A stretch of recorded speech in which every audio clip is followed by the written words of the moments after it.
Welcome everybody back to the best damn podcast you've never heard of. This is the Three Man Rush podcast, and apparently some of you have heard of it because we're getting the numbers climbing. We're seeing that lovely count get up. What is this? We're in the 20s already, 25, 26. We're keep climbing. That's what it's all about.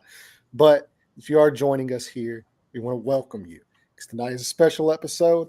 It is round two of our three mock drafts that we usually do before the draft.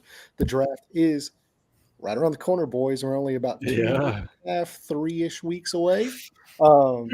Really exciting stuff. And we're here to give you our consensus picks per team. We're all going to get together, think of, what's the best fit, what's the best players, what we really think the teams are going to do. This isn't what necessarily we would do, but what we think the teams are going to do. This one does not include trades, but our final one does include trades. So if you're wanting some crazy, off the wall trade, it's probably not going to happen this time. But what up, Chris? Love the graphics and all the cool stuff you did for us on the show. It's looking great, brother.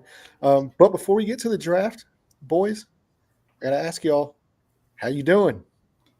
I'm doing wonderful, man. Doing wonderful. I'm excited for the draft to almost be here. Baseball season's in full swing. It's a beautiful time of the year. I know you guys are both big wrestling fans. I heard a lot of really positive buzz about WrestleMania. I did watch the last match on night two. I did watch it. It's the only part that I caught, but I was sitting in the airport. Sitting in the airport, didn't have nothing to do, so I pulled up the cock on my phone and watched it on there. And that last match was pretty cool. So hopefully you guys enjoyed that one. I was telling Landon, it's kind of weird. Him and I have been lifelong wrestling fans, but obviously, it goes through periods where you can't be out and open about being a wrestling fan. You have to be secretly you're in little chat groups and things like that. But I think right now their product is so good that it's kind of went back to what it was in the 90s, where you see people wearing DX shirts and NWO stuff, and it's definitely grown, and just took an old pervert to get out of office basically, and here we are. So. That does help. That's kind of what I tweeted out too. Is for the longest time, I think you put it really well. Is it goes through these ups and downs, and you had the ruthless aggression era and all that, and it was kind of cool back then.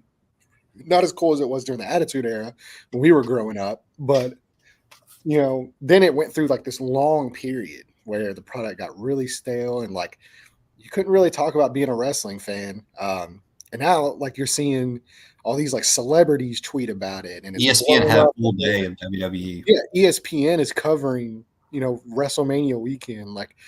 That's crazy. So it's cool to be a wrestling fan again, which for lifelong fans like myself and Jared is kind of cool again. We're not weird anymore for liking us. I used to love it, man. The Attitude Era, those guys, and I eventually got out of it. But I don't blame you. It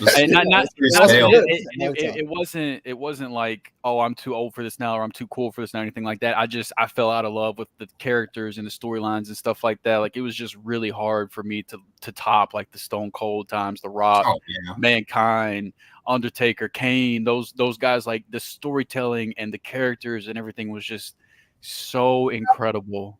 But it was really cool getting to hear the Undertaker bell. There you go. And the lights go out, dude. I got fucking goosebumps. And I was I was watching it. I was watching it on the cock on my phone, Peacock. I pulled it up on the cock. What I always say, what's up, Gator J? What up, Gator J? What I always think about too is because I know when we were growing up, it was one of those things where you would go to school, in the late 90s, early 2000s, more specifically in the late 90s. You would go to school the next day, on Tuesday. And if you didn't watch Monday Night Raw the night before, you might you were dust. You couldn't talk to nobody. Nobody would talk to you. Yeah. So it was with the Chappelle show. You didn't want to talk to nobody because would get spoiled because that's the only anybody was going to talk about that day. Yeah, there's very few things I remember in school being you had to catch it the night it came out, and like Raw during the Attitude Era South Park show, the South Chappelle Park show, was man. like that. Like Chappelle if show you was didn't like go to Chappelle school show, and yeah. you didn't know what Rick James bitch was, and you were like Yeah. way behind the curve on everybody Yeah. else. Yeah. I mean, it was so like it's cool now to kind of see like, God, I'm old. yeah, I know. Like every time like we talk about anything, it's like shit, dude. Yeah. Let's talk about Like, young people. Like it's even worse too, because like it's my birthday week this week. So like you Oh, like you're getting older. yeah, like we're getting further into like those mid-30s, like 40s kind of like Yeah. coming up. It's creeping and, up now. Yeah. yeah, There's so it's nobody like, in the Jesus 40s yet, bro. Christ, man. But yeah, man, it's cool. WrestleMania was great. I really love where they're taking this, and I'm excited to see. This is the first time in a long time. I was telling my wife, last night that we're at the point to where like this is the first time that like I feel like I got so excited. Buffalo counts. Yes, I got so excited to see Raw last night. Like I couldn't wait until Raw. Yeah. I had to Um, watch the Utah After game, Mania too. Raw, yeah. Yeah. Yeah, so it was cool. Also, some other big news, Drew, especially for you being, you're more of a diehard Kentucky fan here lately than I have been. But Coach Cal, after 15 years Yeah. leaving Kentucky, like Yeah. where are you standing? Like what's your thought process? I'm more at peace with it than I thought I would be. I do think it makes sense. Like I still love Coach Cal. I love what he did for Kentucky. I know that the one and done stuff isn't for everybody. But I mean, look, the last 3-4 years they've been tough. Like they've been painful. Like SEC tournament bounces, SEC and NCAA tournament bounces, and it's been painful, man. But the first 9 years that he was at Kentucky, it was Elite Eights and Final Fours, just over and over and over, won a championship. And I'm still of the mind, it is my belief that the NCAA tournament is the hardest championship to win across college or professional sports. Like having to win I that many agree. games in a row in a single elimination tournament. So winning one in that period, like I'm good with that. I would have liked more. He had teams that should have won more, but I mean, all that John Wall team looked like they should have won it all, and all it took was West Virginia to hit every three they shot, and now you're out of the tournament just because a team goes crazy. It's just it's tough, man. But the first 9 years were filled with so many fun NCAA tournament runs, a championship, and a lot of really, really talented players that I got to watch play in a Kentucky jersey, even if it was only for 1 year. But it did seem like he lost the fan base to a higher extent than he ever had, and I think that this will rejuvenate the boosters and folks to want to, once they get a new fresh name in, to want to put more money into the program and with NIL and things. I think that it's just I think it was time, and so it makes sense to me. But I love Coach Cal, man. I love Coach Cal, the person, the personality, and I do think that he is a good coach despite the larger public opinion. But it makes sense. It was time. Yeah. Well, like I used to be like a really diehard fan as well. So much I don't know if you remember, like back when we were in college. We actually What happened, J. drove Cole? drove from we'll talk about it in a minute. From here to Houston, Texas, to watch the Final Four. We got Final Four tickets, and a few of us like kind of all piled up and went down to Texas to watch the Final Four. And I was such a big Kentucky fan, but I've been off the wagon for years now. Yeah. I could see the writing on the wall. I didn't agree with a lot of that stuff. So I think that the change was much needed. And last thing I'll speak on it, because I just want to get your opinion. Like I said, you're a little bit more into basketball, the college game. You know a little bit more than I do. Jared might even know more than I do at this point. No. But yeah, like I don't think I watched a single March Madness game this year. I watched March Madness. So I mean, if you could have your choice of head coaches, who do you want Kentucky to hire? Hurley, no question. Yeah, no doubt. Give him as much money as he wants. Like that's not even a doubt That's in my been the mind. report. I saw it earlier that I think it's very unrealistic, shocking. The Gators fan doesn't love the Kentucky talk, but he should be happy that Kentucky's going through it right now. I don't think that's realistic. And then I like Nate Oates as a possibility too, but he put out the statement to the Alabama fans like, hey, I know there's, he didn't say Kentucky, but he said, I know that my name's been thrown around for other teams. I'm not going anywhere. So it sounds like Scott Drew might be the next name on the list, which I'm okay with. A lot of people have said that it's like, oh, that's a lateral move at best, which to me, a lateral move from Coach Cal, especially the Coach Cal that we knew for the majority of his tenure, I'm okay with that. Like, if I can get Coach Cal's first 9 years with Kentucky all over again from the next head coach, cool. Like, I'm all right with that. But he won a national championship at Baylor, and there's only 7 active college coaches that have won a national championship. So like, that's not a bad group of guys to be a part of. So I don't think the list gets past there. If they can't get Hurley to leave UConn, which I don't think they will, I think that they'll get Scott Drew from Baylor. That's what I've seen reported from people that are much closer to Kentucky basketball than I've ever been. And then I think the next name on the list was maybe trying to get Billy Donovan to come out from coaching pro ball, if I remember right. But I'm not 100% sure if that was the next name. I don't know if you saw that Chicago Bulls mishap earlier with Andre Drummond and that dunk, but if I had to sit and watch that, then I would probably pull out of the NBA. Brad Stevens. Run it back. Let's bring Rick Pitino back. See, like that's like my Kentucky head coach was Pitino. I love Pitino. I want to say one thing though. I will say that I'm not a huge college sports fan in general. Like, I've just never really followed it. But the teams I watch are Kentucky basketball and Alabama football, because I already know that's the closest thing to a Sunday and an NBA game that I have, because they have the guys that are going to be number 1 picks and like legit NFL talent players. So I think that's my stance on Coach K. I don't think he was a great head coach. I think he's one of the greatest recruiters of all time, though.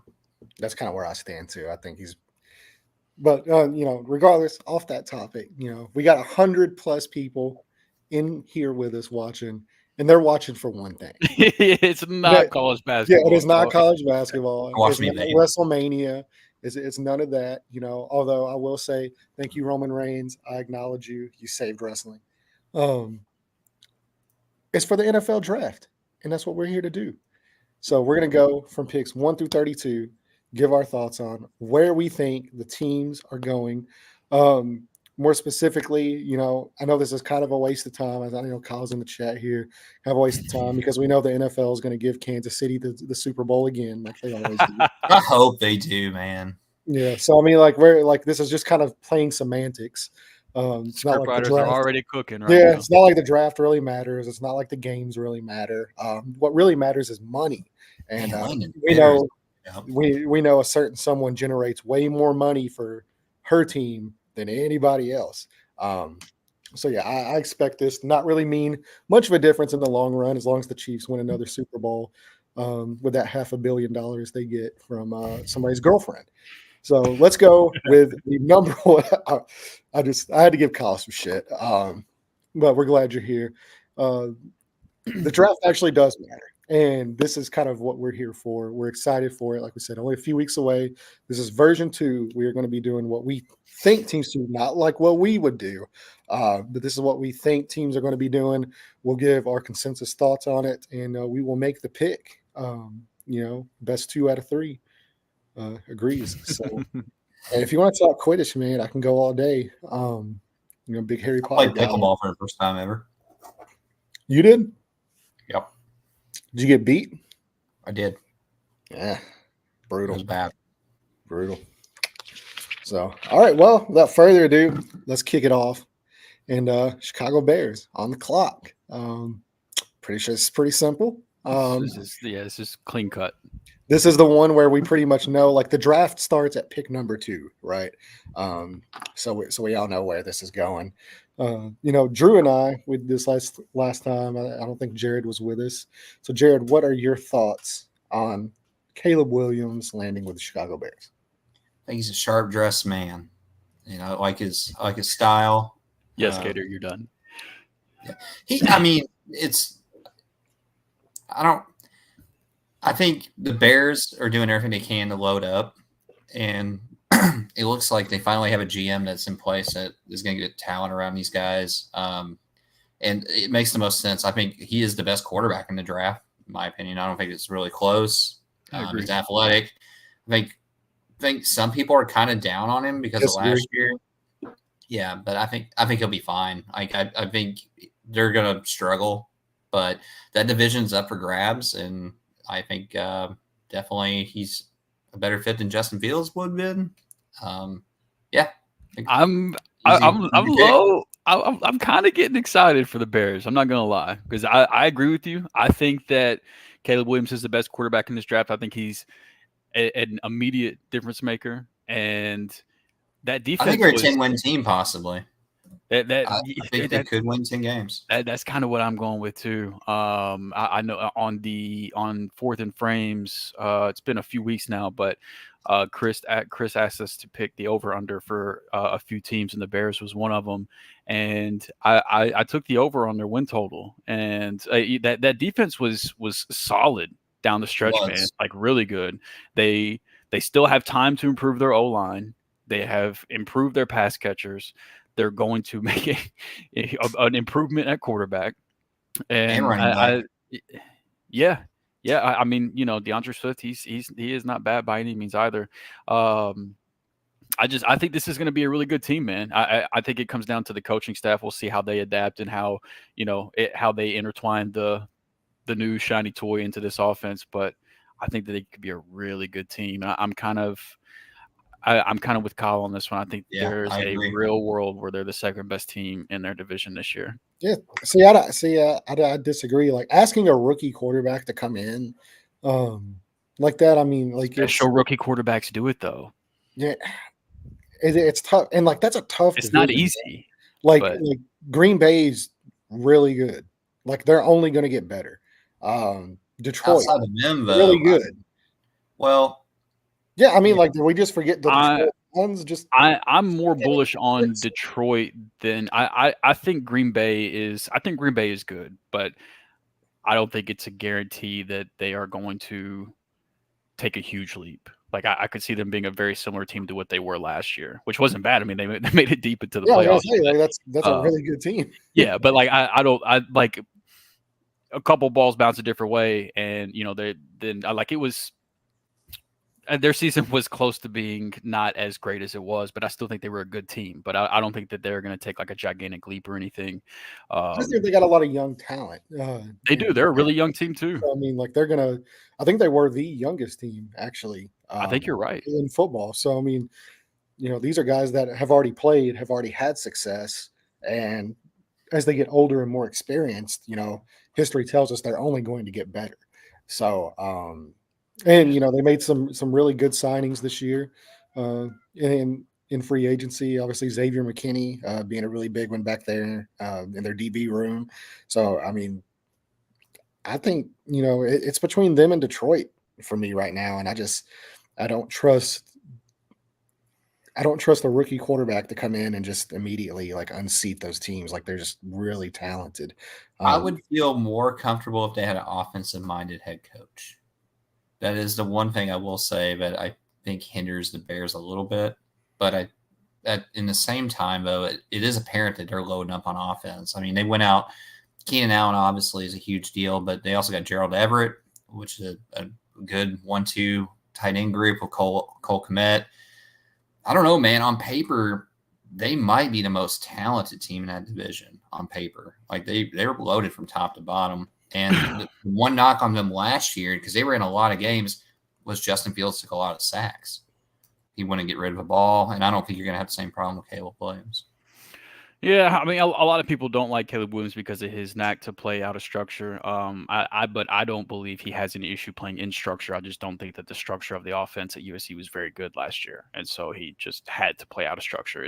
That's just my opinion. I don't think he'll have any problem playing in the structure of an offense. And I think that I agree with Chris. I think by the end of his rookie season, we will view Caleb Williams as the best quarterback in that division. Do we think Stroud? I mean, could he be CJ Stroud next year or this season coming up? Yeah, I could see him having that kind of impact. Yeah. I think he's a special talent, man. I am 100% behind the Caleb Williams It's hype. tough. And I still think Jordan Love's going to be the best quarterback in that division.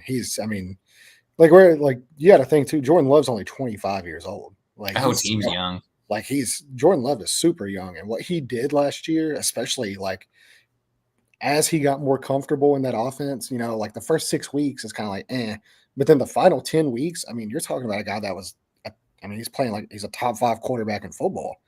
Yeah, and he played most of the year without Christian Watson too. Yeah, so I mean, like, it's just hard for me to, and I know like it's a little bit different too because I don't have Caleb Williams as my quarterback one in this class. Right. I wouldn't expect you to share the same. Yeah, so I mean, like, it's not that I don't think he's a good player or anything. It's just like expecting, a rookie to come in, and you can even look at these grades over here. Anytime they played competition that was even like above 500, like the defenses, like his game fell apart. So he's got a lot to prove to me. He beat up on a lot of really, really bad, Pac-12 defenses, but whenever that competition toughened up a little bit, it wasn't pretty. So we'll kind of see, how it goes in the NFL. I think he's a good player. I think he's a good pick for the Bears. I think they're building something really good there, but I'm not ready to crown them just right out of the gate. You're going to have to show me. So that's just where I stand. But anyway, let's get to pick 2. This is where the draft really starts. And this is going to be an interesting discussion because we all pretty much assume Washington's going with a quarterback here, but which quarterback is it? Is it Drake May, the talented, prototype, big, physical, Justin Herbert type quarterback, or do they go with Malik Neighbors? Or not Malik Neighbors, Jaden Daniels. Daniels. I saw Malik Neighbors' name and I saw the LSU because Jaden Daniels is LSU quarterback. But do they go with Jaden Daniels, who's much more of like that modern quarterback, Heisman winner, dual threat, speed, accuracy, really where this game is kind of is heading. So I know where I set on it, but I'm curious to see where you guys do. I think the pick is going to be Jaden Daniels. I don't know if that's the right choice to make. Like, we're talking about what we think NFL teams will do, not what we would do. But I think that it's going to be Jaden Daniels. But that's just my guess. I don't know, Jared. How do you feel? Yeah, I don't know. This is a hard one to call. I kind of think they'll go Drake May. Like, I think they're going to go Drake May. I think that's the direction they'll go. But I'm not confident in saying that. I don't know. Yeah. Because New England's right behind. Yeah, that's another one too. Like, really, pick 2 and 3. Flip a coin. Whichever. I don't think there's that big of a difference. I agree. I agree with that completely. I think Caleb Williams is the clear best quarterback in the class, and then I think Drake May and Jaden Daniels are there in a tier down with each other. So I agree with you on that. But I don't know how the NFL is going to feel. It's so hard to try to predict these types of things. But I think that Cliff Kingsbury can do a lot of the same things with Jaden Daniels that he did with Kyler Murray in Arizona, and so that's kind of why I lean that way. But Drake May is also not a statue by any means, so he might not be the runner that Jaden Daniels is, but he's not a statue either. So I think he can accomplish what he wants to accomplish with either quarterback. But I would lean Jaden Daniels personally. Yeah, see, I agree on Jaden Daniels here. I just think the offensive structure and the coaching staff they've put in place is kind of more conducive to Jaden Daniels' like play style, and kind of they're wanting to be more modern, per se. But that's not what I would do. And of course, the team picking number 3 is going to land my quarterback 1 in the class just to spite me. Of course, he goes to New England, which this is pretty much a consensus pick, right? We all agreed that whatever quarterback didn't go at 2 would go at 3. Yeah. So your quarterback 1 goes to the 103 and goes to, of course, of all teams, the New England Patriots. Yeah. While we have a moment too, can we have a moment of silence for Mr. Austin Eckler? Like, I think it's finally over, guys, for fantasy. now that he's in Washington. I think it's a done deal. Well, it's kind of been over on the film. Yeah, last year was tough to watch, man. Yeah, those injuries I think have kind of caught up a little bit, and it's tough. So He's one of the few players that really embraces fantasy football too. I know. It's That's so why easy to, he's so bad. easy to root for, and that's Yep. that's what makes it so much more painful. But yeah, but I mean, he gets Brian Robinson, even though his pass catching numbers weren't terrible last year. With having Brian Robinson as the running back, quote unquote, in front of you, I think he gets to play a clear role where he gets to do what he does best and catch passes from whichever rookie quarterback they end up getting. And so I don't hate that for him, but he unfortunately will not get the touches that we were accustomed to him getting whenever he was such a great fantasy option. But yeah, it is definitely it's sad to watch his ability. Demise. Yeah, it's tough, man.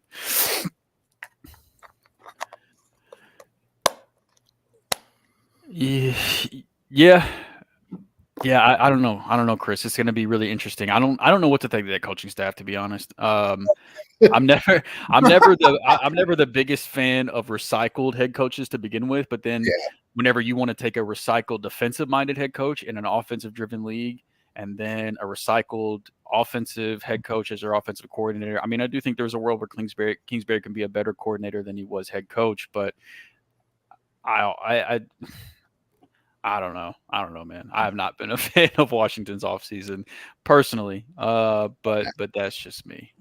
So we'll see. We'll see what happens, but it's a weird one for sure. But I do think the first 3 picks go quarterback, and then we're not doing trades right now, but it'll be interesting to see if any of this steam about JJ McCarthy is real. If he actually does go quarterback 3, or if a team is eager enough to draft him that they trade up around here with Arizona or the Chargers, because I think 4 and 5 are 2 teams that I could see trading back because of the amount of needs they have on their roster, and quarterback not being one of them for either team. We'll see if there's any smoke to the JJ McCarthy shit. I'm not there with him. I don't think he should be picked in the top 5 of the NFL draft. But he barely threw for 200 yards in any game he played last year. Well, I mean, to be fair, they were blowing out a lot of teams. Yeah. They blew out a ton of teams, and they could beat teams by purely just running the ball. They didn't. I mean, he's a high level prospect. He's got the prototypical size. He's got the arm. Like the tools are there. The speed. I mean, he's mobile. I mean, the tool. I get it. I just whenever I went and watched the film to try to get prepared for dynasty rankings. And I even watched the games where he put up decent stats. I did not see it, man. And I'm not an NFL scout, so that doesn't really mean anything. But even in the games where he was able to throw more than the 15 times or whatever, it wasn't there for me. And I could end up being very wrong on him. But I didn't see it. But it'll be interesting to see. But, we're not doing trades, so that's neither here nor there. But the Chargers are almost on the clock, and I agree. I think that they should trade back. But Arizona at 4, do we just keep rolling with the chalk here? I mean, I think your choice right now is between those 2 guys at the front, on top of that board, and so I agree. Marvin Harrison Jr. So I mean, we've hit the point where we're getting prospect fatigue with Marvin Harrison Jr. Like we've spent the last basically 2 to 3 seasons, talking about him as a, surefire. I'm not going to go as far to say generational, because I use that term very sparingly, and I hate that word. But I mean, he's in that conversation. And now we're getting, the whole well, this person's better than him. This person's better than him. We've got Chris Sims releasing his big board or whatever, and he's got Marvin Harrison as wide receiver 4. I mean, come on. Marvin Harrison Jr. is the best wide receiver in this class. He's been the best wide receiver in college football for at least 2 seasons now in a row. 2 years, yeah. So I mean, he's a stud. That's who I would pick. I think we're all in agreement there. Complete agreement. Yep. He's still. I do like Neighbors. I do I too. like him. I think Neighbors is fantastic. Actually, the report just came out, about an hour ago. Blake Neighbors has a 30 visit scheduled with the Indianapolis Colts on Thursday. They'll fuck it up. Oh yeah, They're gonna have to trade up to get him, but They're not man, trading. I'd love to see him across from Michael Pittman. Ooh wee. I mean, we love them draft picks. They're not giving up draft picks Spoiler alert: we're They doing. wouldn't even trade up for a quarterback. Do we think they're going to trade up for a wide receiver? Come on. Well, tomorrow night on 4th and Frames, we're doing our second year breakouts for fantasy purposes, and Anthony Richardson is one of my picks, and I would only feel even better about it if they added Malik fucking Neighbors. Oh, if they added Malik to Neighbors, that I'm doing room. cartwheels down the street. But I mean, Yeah. I feel better about if they bubble wrap this son of a bitch and put him out there. I said something, I Ridiculous. put a troll. I mean, it was kind of trolling, but I was actually kind of being a little bit serious. Like they're bringing him in for a 30 visit just so they could get the scouting report early for whoever the Houston Texans or the Tennessee Titans sign here in a few years. Whenever he signs with an AFC South rival, that they'll already have the scouting report because there's no chance he's an Indianapolis Colt, and I would bet my mortgage on that. Yeah. So. We're gonna be talking about the Bears in a second because they still have another pick. I would get if they wanted to do that. To be honest with you, I think the Bears should trade back from 9 before they should trade up because after they have the 1st overall pick, they have the 9th overall pick, and then I think they only have 1 3rd rounder and 1 4th rounder for the rest of the entire draft. And so I with that them having that little amount of draft capital in the draft, but having 2 top 10 picks, I think they should use that second one to trade down.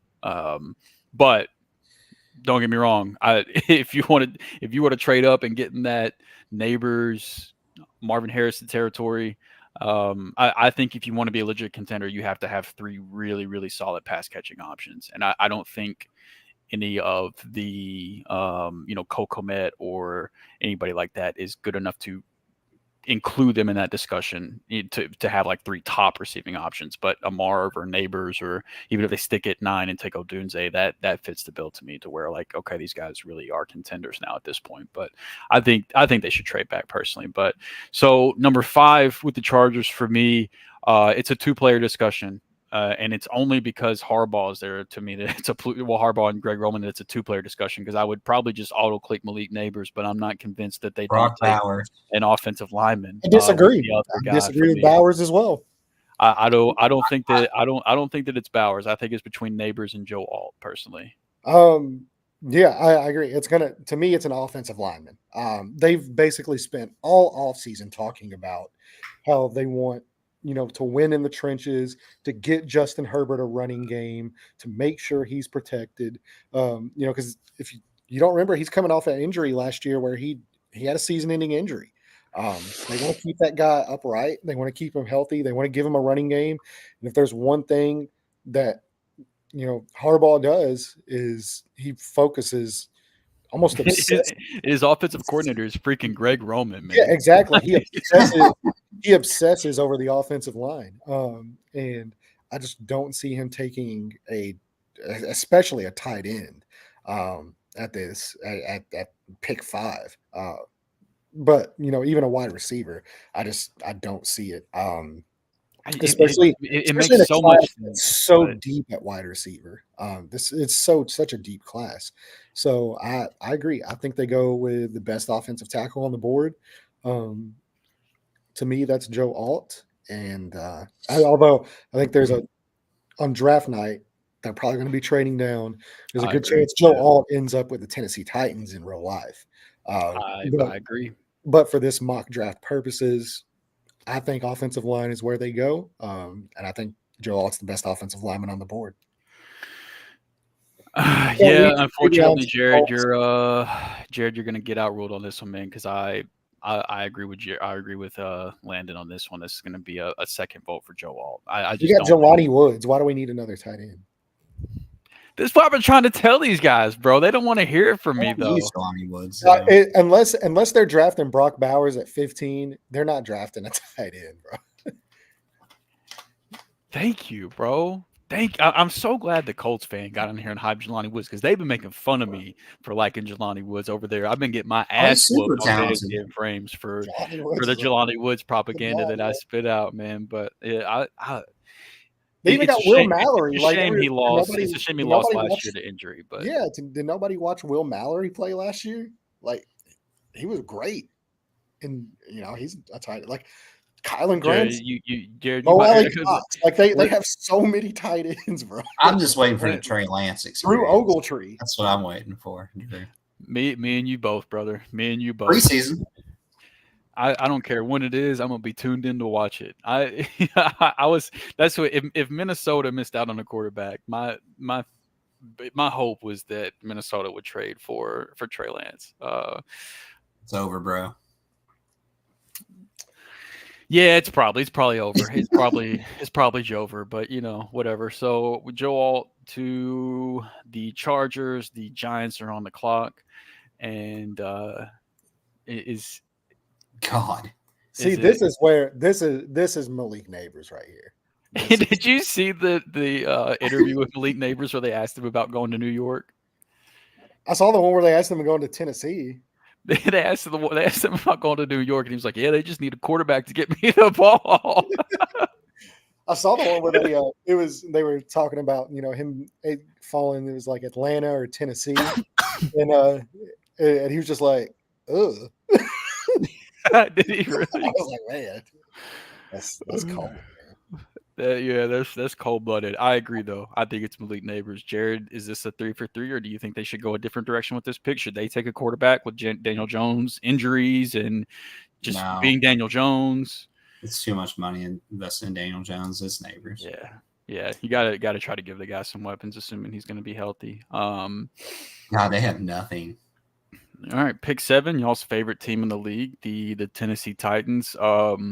Prior to free agency, I thought wide receiver was a realistic target here, even though offensive line I think is the clear need. I thought receiver could have been an option, but then they went and gave Calvin Ridley a bag to go along with DeAndre Hopkins. So I don't really think receiver is the route they go now. So do they go O-line here? Is there a different direction you guys think they go? No, it's offensive line. Yeah. It has to be. So which one of these is it is the question, because to be honest with you, outside of Joe Alt, I'm not extremely familiar with what order the rest of these guys should be in. Ask Landon. I have no idea. That's why you're here, Landon. Yeah. Pick your story, Landon. Yeah. So for me, like, the best available guy right here is Troy Fautanu from Washington. I think he's plug and play left tackle. This is a great offensive tackle class, so I think you could really pick either one of these guys and you'd end up being happy. But just for my money, like I said, I think Joe Alt's going to be the pick in real life because I expect the Chargers to move down. But I think Fautanu would probably be my next best guy at offensive tackle. So right. We're going to roll with that then. Sounds good. Yeah, this is where it gets interesting right here. Yeah. So what happens from here? Well, I know, DB, edge,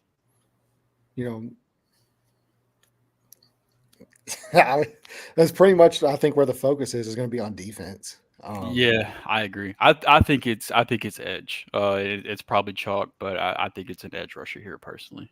Does the Falcons run away with this division? They are my pick to win the division for sure. Agree. Yeah, Kirk Cousins. That's a big decision. Big difference maker there. So if you want to go ahead and put defensive line, edge, whatever you want to put. I think it's Dallas Turner. I know Latu is ahead of him here on the PFF rank, but I think Dallas Turner's the pick here. If I was projecting who the Falcons would take. See, I actually think it's Latu. Okay. Because I know we talked about it before. We've texted back and forth about this actually a few times. The Falcons defensive coordinator was actually Latu's coach back when he was at Washington.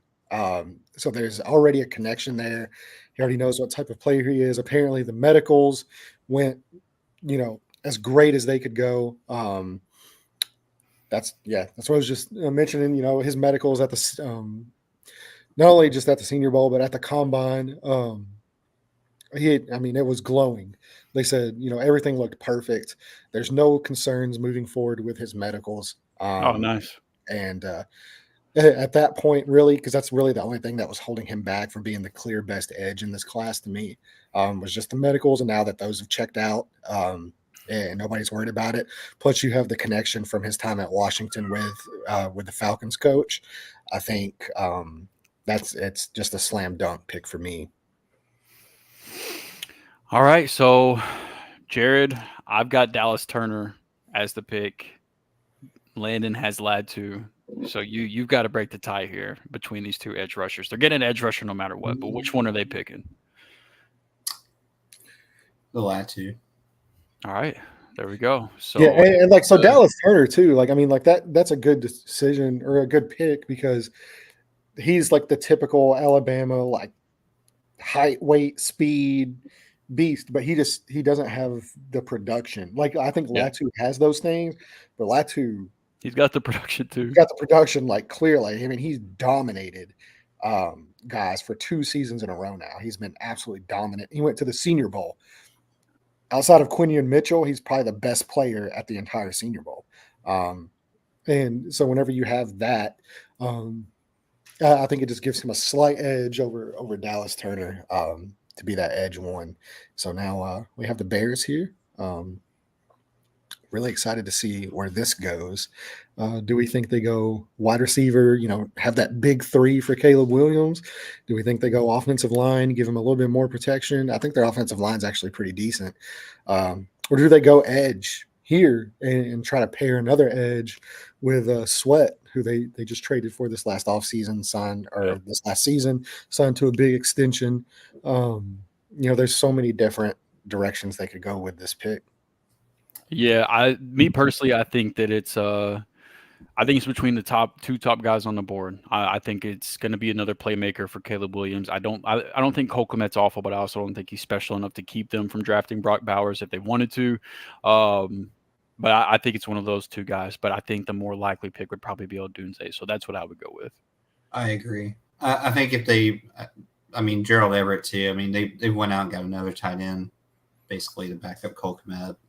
Yeah, that also would not keep me from taking Brock Bowers if I. Yeah, I'm not a big Gerald Everett guy at all, but yeah, I think it's Odunze. I agree. I think he's the clear best player on the board, right here at a position of need for them. To me, he's a Devontae Adams clone. He's that good. He's that special. He's actually my wide receiver 2 in this class. I actually have him over Malik Neighbors. Oh, really? That's how special I think he is. And I think you have him with Keenan Allen and DJ Moore. That's fun. Yeah, that's mean, man. That's mean. Personally, I would rather see them go. I would rather see them go edge here, especially they do have a defensive-minded head coach. The other side, opposite of Sweat, is kind of a big hole for them. And if they were to, pair Dallas Turner with Sweat or even Jared Verse, I think would be a good option there for them. That's why I kind of think they're in more of a trade down from this spot, like you were saying, Drew. I think that's a prime position for them to trade down at.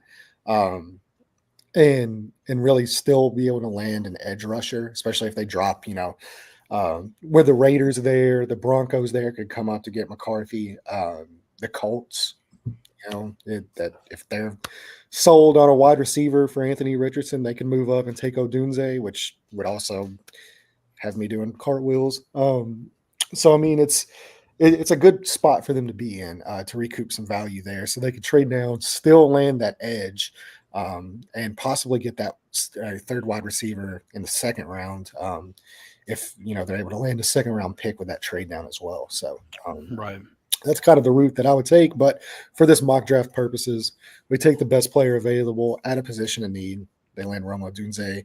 Pick number 10, the Jets, getting Aaron Rodgers back. This to me Brock Bowers. This is the Brock shoe-in Brock Bowers pick. Yep. They're going all in this year, clearly. Not only with their free agency, but Aaron Rodgers is about to be 40 years old. He's not getting any younger. They have to start winning with that team. Their coach is probably going to get fired. Like they have this is it for him. Yeah, like they have to go all in. And I don't think there's a single player in this draft that's more NFL ready right now outside of like Marvin Harrison Jr. Than Brock Bowers is. I think you put him in day one and he's going to produce, fantastic numbers with Aaron Rodgers. Yeah, and a lot of people might point to, well, Aaron Rodgers doesn't like to throw to his tight end anyway. Brock Bowers would immediately be the most talented tight end that Aaron Rodgers has played with in his entire career. I think this is where we need and a bunch of and I think this is where we kind of need to have a discussion, even a little bit, with Brock Bowers, kind of similar to like how we did with Kyle Pitts, where like you see the tight end name. I don't want to talk about Kyle Pitts, bro. It hadn't been his fault, Jared. Hold the line, brother. Yeah, Desmond Ridder. We're here, man. He has had abysmal. He was in 1,000-yard receiver. Arthur Smith and Desmond washed Ridder. up Matt Ryan, and he's had Desmond Ridder and Taylor Heineke and Marcus Mariota the last 2 years. He has had all-time terrible quarterback play and coaching for 2 years. There you go. That was the nail. And Arthur Smith. We're back. We have Kirk Cousins and we have competent coaching. We are so back. Hold strong, Jared. One more year. This is the year. But yeah, I think that Bowers is special, man. Yeah, well, what I was going to say is like we need to get away from the thinking of like seeing that tight end designation next to Brock Bowers and saying like, oh well, like. Yeah, he's a pass catcher. Yeah, he's a weapon. Like you have a guy that can literally run. He lined up in the backfield. Yeah, that's what I'm saying. You have a guy you can hand it off to in the backfield, or throw these wide receiver screens. He's so good after the catch. Yeah, like he's just a weapon. Like he's not necessarily like your traditional like tight end in line, line him up the block. No, he's a playmaker. He's a playmaker. Who's his comp for me? Dallas Clark. Mm-hmm. Dallas Clark. Yeah. It's pretty good. Interesting. Like I think he's a better version of Dallas Clark, which is kind of like blasphemous. I know, like we've probably got a lot of Colts fans in here, so I'm sure they're going to kill me for that one. Whatever. But I think he's a more productive after the catch version of Dallas Clark. Yeah. He's got one of the best receiving profiles of any tight end to come out of just any wide receiver. If you look at even stack him up next to wide receivers, he's still elite. Yeah, he's special, man. From the jump as a freshman, he was immediately impactful. Like there was no build up, there was no need to get bigger or older to compete with the college guys out of high school. He was an immediate producer and never slowed down. I think it's going to be the same way in the NFL. You got a guy at that size playing in the SEC, running away from SEC cornerbacks. DBs, yeah. Not safeties, not linebackers, DBs. Yeah, crazy. Like running away from them. Nuts. Yeah. All right, so Minnesota here on the clock. They didn't have to trade. And this is where the discussion gets weird because do we think they pull the trigger on the JJ McCarthy or even the Michael Penix? He's been getting a lot of hype here recently with his pro day performance and all the medical stuff seems to have come back good on him as well. So do they pull the trigger on the quarterback or do they take their 2 first-round picks, try to load up the rest of the team, maybe go after that quarterback next year? What do you think, Jared? I think it's smoke and mirrors. I think they're going to roll Sam Darnold out week 1, and I think they're going to take. They need so many different things right now that they can't wait.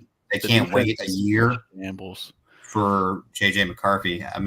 That's my opinion. I could be completely wrong. I know all the sports talk. That's all they're talking about right now is them getting the McCarthy. But I think they roll Sam Darnold out, and I think they load up in all the other areas they need. Yeah, because look.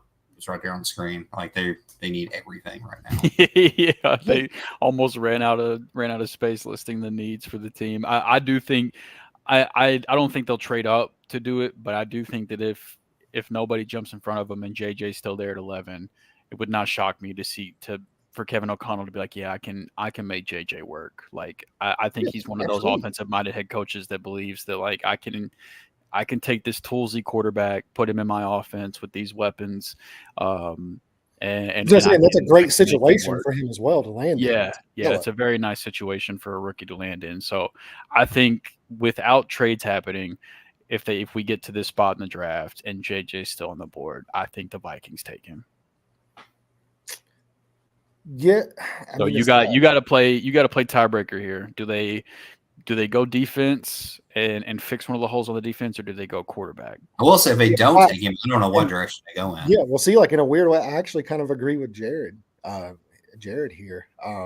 I think college football analyst. I think they're going to be putting their eggs in the 2025 basket, which I don't necessarily agree with. It's not a great looking basket right now. Yeah, that's what I'm saying. I don't agree with it, but I do think that unless they're able to move up to like one of those top 3 spots and get one of those top 3 guys, I think they're more than content with sitting where they are, loading up their roster. And maybe Penix drops, to their second first round pick, at the, they're in the 20s and they're able to pull the trigger here. But I don't think they're going to pull the trigger at 11. If this is where the board's at, I think they go defensive back here. I think Quinyon Mitchell. Yeah, man. What's Dak Prescott's contract look like too? He's a free agent after final year of his contract. Assuming he doesn't get an extension during the season, he will be a free agent. I think Minnesota loads up in this draft and they try to go after Dak in the offseason next year. That's a very interesting following like the Falcons blueprint. You got it. With what they did with Cousins, that's interesting. I don't hate that, Jared. To be honest, I don't know if it'll happen, but I do not hate that at all. Okay, so you and Jared both think they go defense, and you said Quinyon Mitchell. I agree. I think that Quinyon Mitchell's the best corner in this class. So if they were going to go defense, that would have been the pick for me as well. All right, so now pick 12 on the clock. Now we got to talk about JJ all over again, because they also need a quarterback, and I don't think they have anyone even Sam Darnold level talented on this. The Jarrett Stidham isn't even as good as Sam Darnold. No. So like, I think it's even more likely that they take a quarterback here, because I don't think Sean Payton wants to play an entire year with. Here's the kicker with this one is I don't think JJ McCarthy. Everybody wants Bo Nix to go to the. I don't think it's Bo Nix either. I think it's Penix. I agree with Landon. I don't think there's a single world where Penix where NFL teams take Michael Penix over JJ.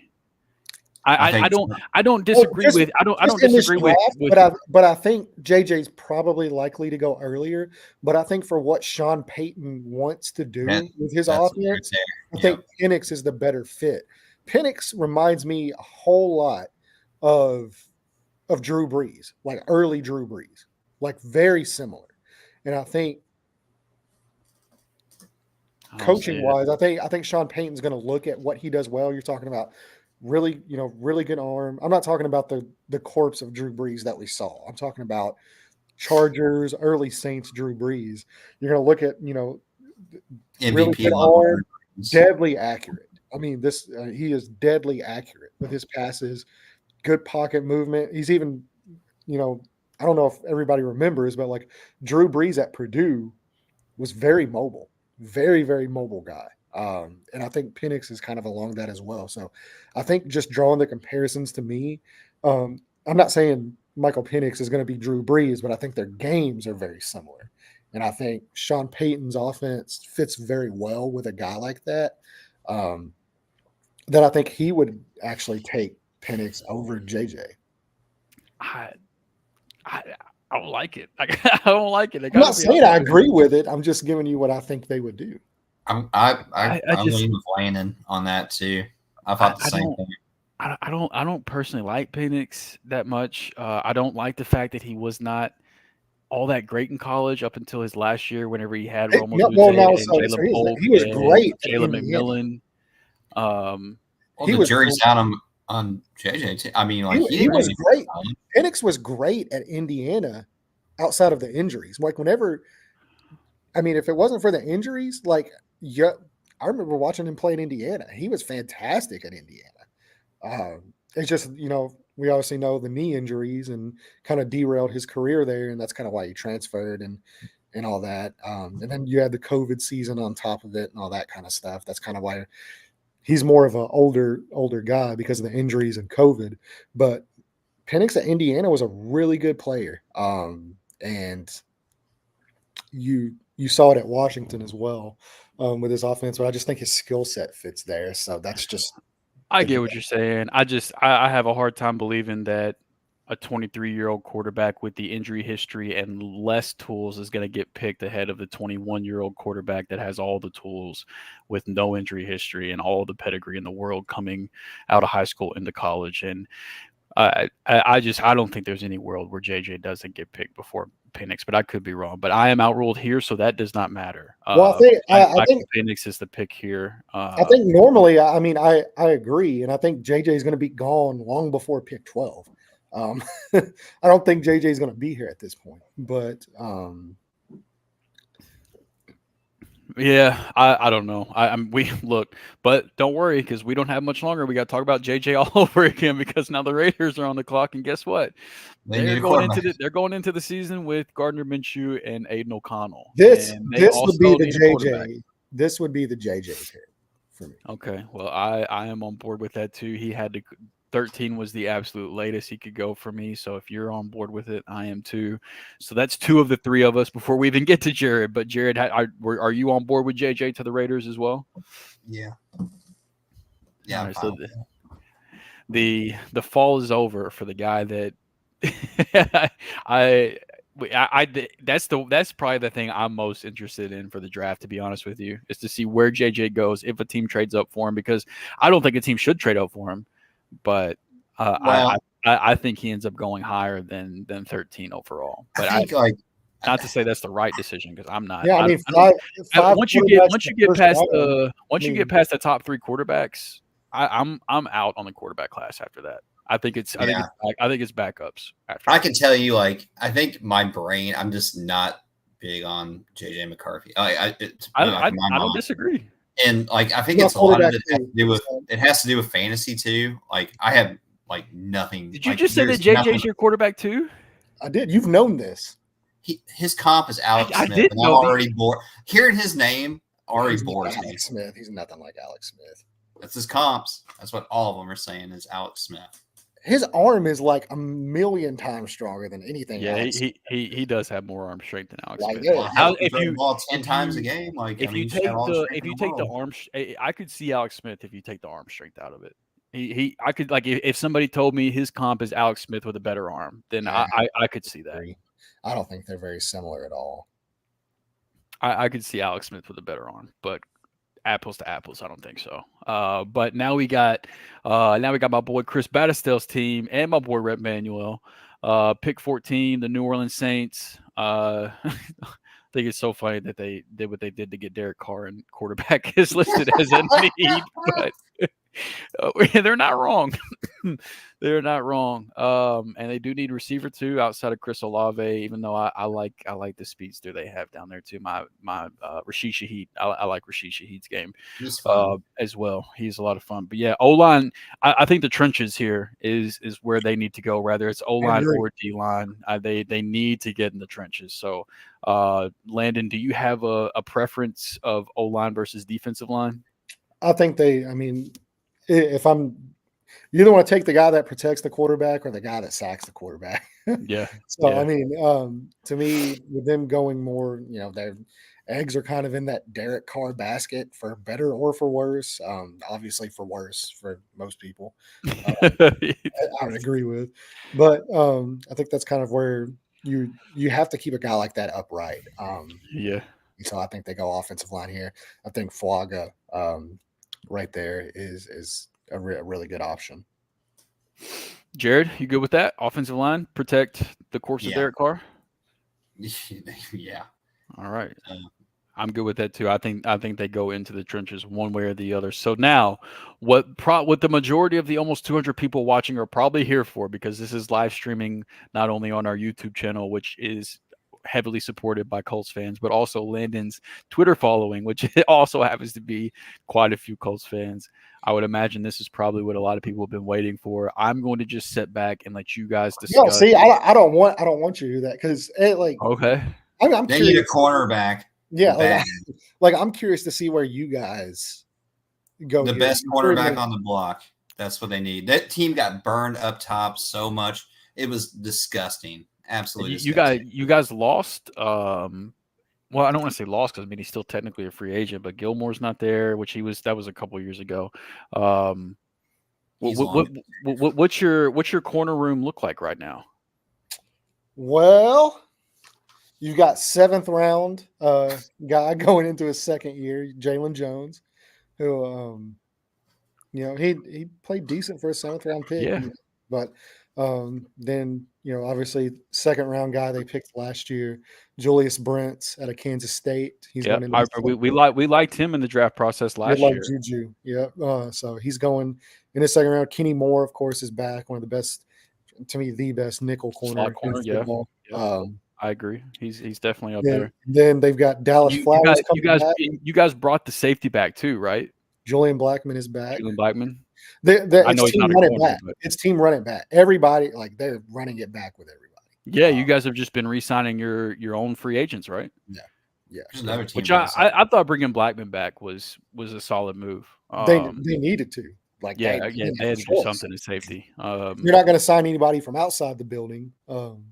So I mean the cornerback room is the cornerback room is so rough that Stephon Gilmore was the first name that came to my head, and he was 2 years ago. That's so the corner room is a little rough out there, and they're relying on. I was halfway through my sentence before I realized that was 2 years ago. Like I said, you got Kenny Moore, who's really good, and then you got Juju Brent, who is still kind of a wait and see because he was injured last year, so you didn't really get to see a lot of him, but they like him. And then the rest of the room is late round, like 7th rounders and undrafted free agents. And they like their cornerback room more than everybody. We like our guys. As if that hasn't come back to bite you in the ass every single year. So that's where it stands. So, and with their lack of free agency moves, their lack of actually going out and getting better and getting talent, they've almost kind of backed themselves into a wall here to where they have to take a cornerback. It's just I can tell you outside of corner, Brian. If it's not corner, I think Brian Thomas Jr. would be the pick for me here. To go across from Michael Pittman. And if it is corner, and this is just me personally because corner is also an area where the Rams need. So I've paid a little bit of attention to this cornerback class, even though I usually mostly just focus on the offensive skill players. But for me personally, Nate Wiggins is the next man up at corner. I don't know how you guys feel as far as the guys that we got the guys on the screen here that are the best available corners. Terrion Arnold is my next best guy. I think. Okay, give me Kool-Aid. So none of us like the same corner. Really, it sounds like we need to go. It sounds like the Colts need to go corner here, though. Yeah, that's probably the direction they're going to have to go. But really, if you want it to be like a true Colts pick, what guy has the highest? What guy has the highest RAS score? Well, that's what I was going to say. So you probably need to scroll down to find the Division II guy that doesn't really have a lot of production, didn't really do anything good in college, but he's just really, really athletic. Well, look, Cooper DeJean is also athletic. He is very athletic, and he fits their offense, or not offense, but he fits their defense very well as well. I know a lot of people. I don't know if it's because he's a white guy or what. A lot of people want to pigeonhole. You got to move him to inside. You got to move him to nickel. He can play outside. Well, he's more. I think at the next level. I do think he is more of a guy that he has positional versatility. So he's a really good tackler. So he's a guy that can do multiple things really well. But to me, I just think there's other better options here. I think Terrion Arnold is more of that outside cornerback one lockdown type of guy. Nate Wiggins is the guy with the high RAS, the height, weight, runs a 4.2, 4.3, height, weight, speed guy. Kool-Aid's a guy that did it, at a really high level. So Cooper DeJean would probably be he'd be my like cornerback 3, cornerback 4 in the class, somewhere around there. Which obviously Quinyon Mitchell is my cornerback 1. Terrion Arnold's like Agreed. right there with him. I think Arnold's it's like Quinyon Mitchell like here, and then there's a gap, and then like I think this Nate Wiggins, Arnold, Cooper. I think that they're all yeah. and So they're all kind of grouped together after that. yeah. So like I would have it, Arnold, Wiggins, Cooper, kind of in that same tier. I would have Arnold a tier above those guys. Okay, and we'll Kool-Aid. give the tiebreaker to Terrion Arnold then. Well, no, I don't do that because they're not going Don't to do that? somebody like. I mean, he was really good in college. He was really productive. Had a really good draft profile. So I'm not going with him. He was too good in college. I'm just being honest. So I mean, I get it, man. I almost just went to the RAS website to see who had the highest RAS score of these guys and was going to pick that, but I didn't end up doing that. But Cooper DeJean actually he has like the higher. I bet he has a nice RAS score because he has, but he didn't run the agility drills. So it's based like strictly off of like 40 time. And height, weight, speed under 40 times. So and I don't know if run any agility drills. I don't know if you've seen his. I don't know if you've seen his high school basketball highlight tape. I have. He put some dudes on a poster. Yeah. like, yeah. I mean, let's just put in Cooper in here. Okay, let's give him the Great White Hope. The all white Pro Bowl team finally has a cornerback we can be proud of, baby. We made it. Hopefully. And like I said, he fits what they run on defense really well. So that's where they go, because anytime you can draft a less talented player, that fits the defense for a guy that's not going to be there more than likely in the future. You got to do it. All right. I have zero hope for this team moving forward. Which I feel so bad for you, man, because outside looking in, I'm so excited for the Colts. I'm excited for Anthony Richardson.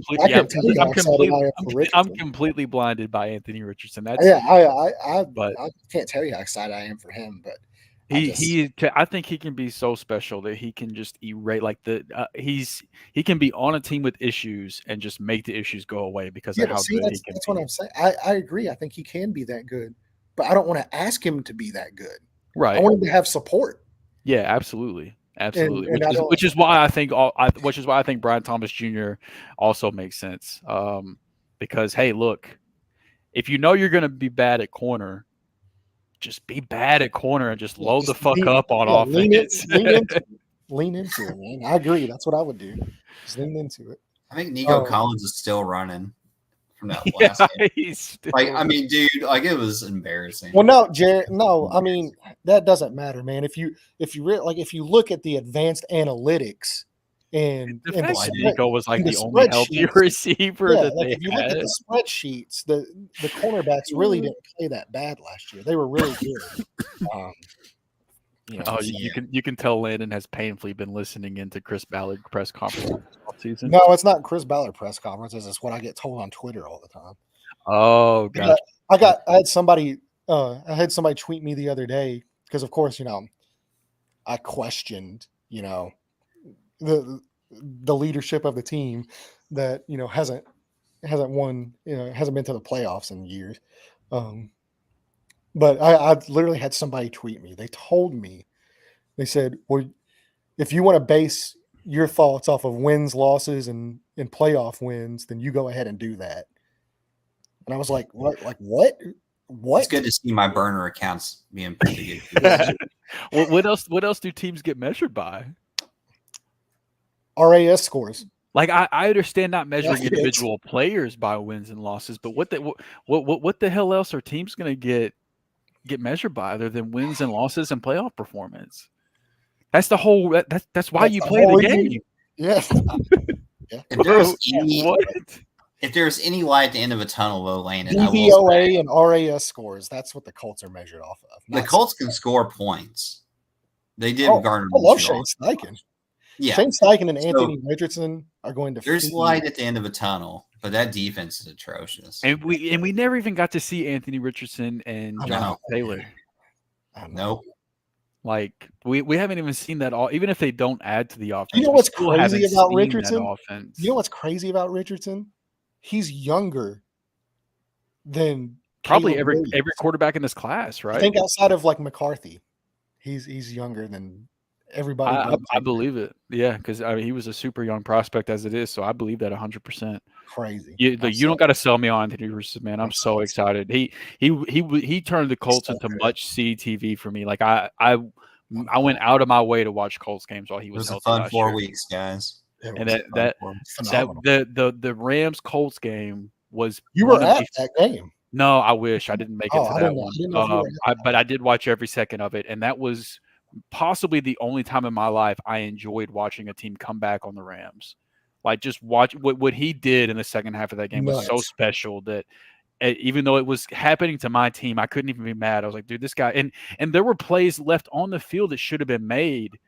Like the Colts should have won that Drops. game. Yeah, Yeah, like drops. that, like plays Richardson made, but the guys on the other end just didn't do their part to where like it as special as his second half was, it could have been even better. It's just like the dude threw a dime with Aaron Donald dragging him to the ground. Like he's and his work ethic and his attitude and his aura, dude. Like he is what the NFL needs. He's a special kid. He's such a good dude, man. Yeah, special kid. It is like one of the highlights of my life is being there on draft night, and after the draft, he comes backstage, and I shook his hand and welcomed him to Indianapolis. I was probably one of the first few people to welcome That's him cool. to Indianapolis, and he could not have been more grateful, to be in that spot. And I'm so excited, to get him back. And I just, I I will pray every single night that he stays healthy because there's no other human that deserves. That's the only thing standing between him and being an It's absolute it. superstar. Yeah, that's it. That is literally it. And I can't speak highly enough. Not only just the player he is, the talent he is, but I can't speak highly enough of what type of person he is. And Yeah. that's what really sold it for me. So yeah, anyway, enough Colts talk. Let's move on. We're already an hour and 15 minutes in. We're only halfway through, We're only halfway through the mock. halfway through it. I've got to work in the morning. In typical three-man rush fashion, we are You know, just shooting the shit. But Seattle, pick 16. They've done good work to shore up the outside of their offensive line. I think their interior offensive line could use some work, but I don't know if they use a top 16 pick on a interior offensive lineman. Even though I think that the center, Jackson Powers Johnson, I think that he's good enough to be worthy of a pick this high. But I don't know if that's the route they go. I think it's the trenches on the other side. I think we're probably looking at another edge defender here, and I think that at this point, I think Dallas Turner is sticking out like a sore thumb. Yeah. Who's the head coach in Seattle now? What's the guy's fucking name? Why'd you have to ask? I could have, if I would have just wanted to spit it out on my own, I could have said it. But now that you asked, I honestly don't know. Like, what is the guy's name that they just hired this year? Mike McDonald. Mike McDonald, yes, Ravens defensive coordinator, and that is another reason why I think that they end up going defensive line here. Yeah. I think Dallas Turner is a good fit there. Yeah, I agree, and I think he's for me he's the best player available. I'd be surprised if he made it to 16 on draft day. Oh, okay, yeah, very surprised. Okay, so then let's get back to the AFC South. This is super easy for me. Really? They need a cornerback bad. Like they do. Yeah, they lost Darius Williams. Their loss is the Rams game. They lost Darius Williams this offseason. And that, he was the best corner on that team last year. So yeah, Terrion Arnold on the board here. I think this is like the easiest pick ever at this point. It's another sore thumb. I would agree with Landon, but Jared, you're a Colts fan. You're very intimate with the AFC South. Would you expect them to go a different? Oh, you've even got more connections there. So would you? We talked about corner. Would you see them going any other direction? with the board falling the way it had. Like they lost Calvin Ridley. Do they go get Brian Thomas Jr. To try to give Trevor Lawrence some more weapons and see what they can get out of their quote unquote generational quarterback? Do they shore up the interior offensive line? Like, do you see them going a direction other than corner? Outside of corner, it would be offensive line. I think that they are invested in Trevor Lawrence, and there's still some talent at wide receiver left in this draft. But yeah, I think it'd be offensive line or cornerback. That's the only two areas I think of. Okay. So are you good with Terrion Arnold then? Just making it a clean sweep here? Oh, Give them yeah, the best corner on the board? Yep. Okay. All right. So Jacksonville gets Terrion Arnold at corner at pick 17. I think that would be a great value at 17. Yeah, it's a steal. Couple Dallas Turner, Terrion Arnold, couple Alabama boys coming off right there, 16, 17. I think that those would be great values come draft day if it shakes out that way. So now we got the Cincinnati Bengals. Joe Burrow, comeback season. Hopefully, and I mean, the 2 seasons the guy's been healthy was like AFC Championship and Super Bowl. So let's keep that guy healthy, please and thank you. Do they do something on the offensive line to try to make that happen? Do they? I know tight end is listed as the top need here, but there is no tight end not named Brock Bowers worth a pick this early in the draft. So do they go offensive line? Do they go? I think that my opinion is this is another pick where it's the trenches, one way or the other. It's either offensive line or defensive line. But do either you guys have a strong feeling on which direction you think they go? They should go offensive line. Well, I think they actually. I mean, they went out. There's a couple defensive tackles that are really. I was nice going to say they went out and made some big offensive line moves, this off season, and so I think they're pretty much set on that. To me, I think they might go defensive line. Jared Verse be a good pick here for them. I think Byron Murphy. Yeah, that's the way I'm leaning. Would be a good one. So I'm cool with any of these defensive linemen, but I do think edge is a little bit more premium position right now, especially in the first round. So I think for me, I would probably put Jared Verse in here. What is their edge situation? Because they've got it. Well, they got Hendrickson. Yeah, they got Trey Hendrickson. And then here. Let's see here. Sam Hubbard is there. Yeah, that was the guy I was trying to think of, but I couldn't remember. Miles Murphy, Joseph Asai. I mean, interesting and Hubbard were the two guys that I was thinking of. Not to say that Hubbard is going to keep you from taking an edge defender if you feel strongly enough about a guy like Jared Verse, but I mean, Byron Murphy would be a really good pick. I think Byron Murphy is I don't believe in drafting for need just straight up, but if it's a need and you view him as the best player on the board, he's super talented. Then I think it makes sense. And to me, that's kind of where I'm at. That I think that Byron Murphy might be the best player on the board at this point. Yeah, I agree. Same. Let's put him in. All right, clean sweep. Byron Murphy to the defensive line of the Cincinnati Bengals.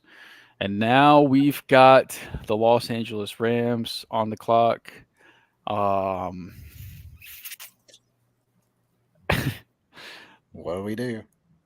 I'm gonna let you guys talk about this because I love to hear non-Rams fans talk about what they see. Like I like my dream scenario is already gone because I want Latu to fall to them. Like I after the discussion you and I had, Landon, and then watching a little bit more of the guys on the D line. That's in my dream world. That's who falls to the Rams, but that didn't happen here at 19. That dream world does not exist here, and I think that they've between Darius Williams and White and the improvements they made at corner. I don't think they have to go corner now in the first round, even though I do think that still is a direction they could go. I think that it's probably. I think it's edge or tackle. Yeah. I agree, and I think it ends up being edge. That's my opinion. I agree. So for me, Jared Verse would be the pick, but I like That's what I I like would. getting outside opinions that non-Rams fans, what you guys think too. Yeah, I agree. I think Verse would be the pick here.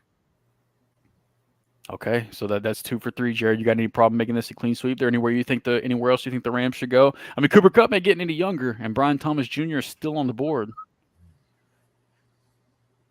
No, it's Verse, man. Right now, I agree. I think they got to make something shake on the defensive line with Aaron Donald not there anymore. And they have some Byron Murphy, Kobe Durant, like they have some young talent on the defensive line, but when do you think Aaron Donald comes out of retirement?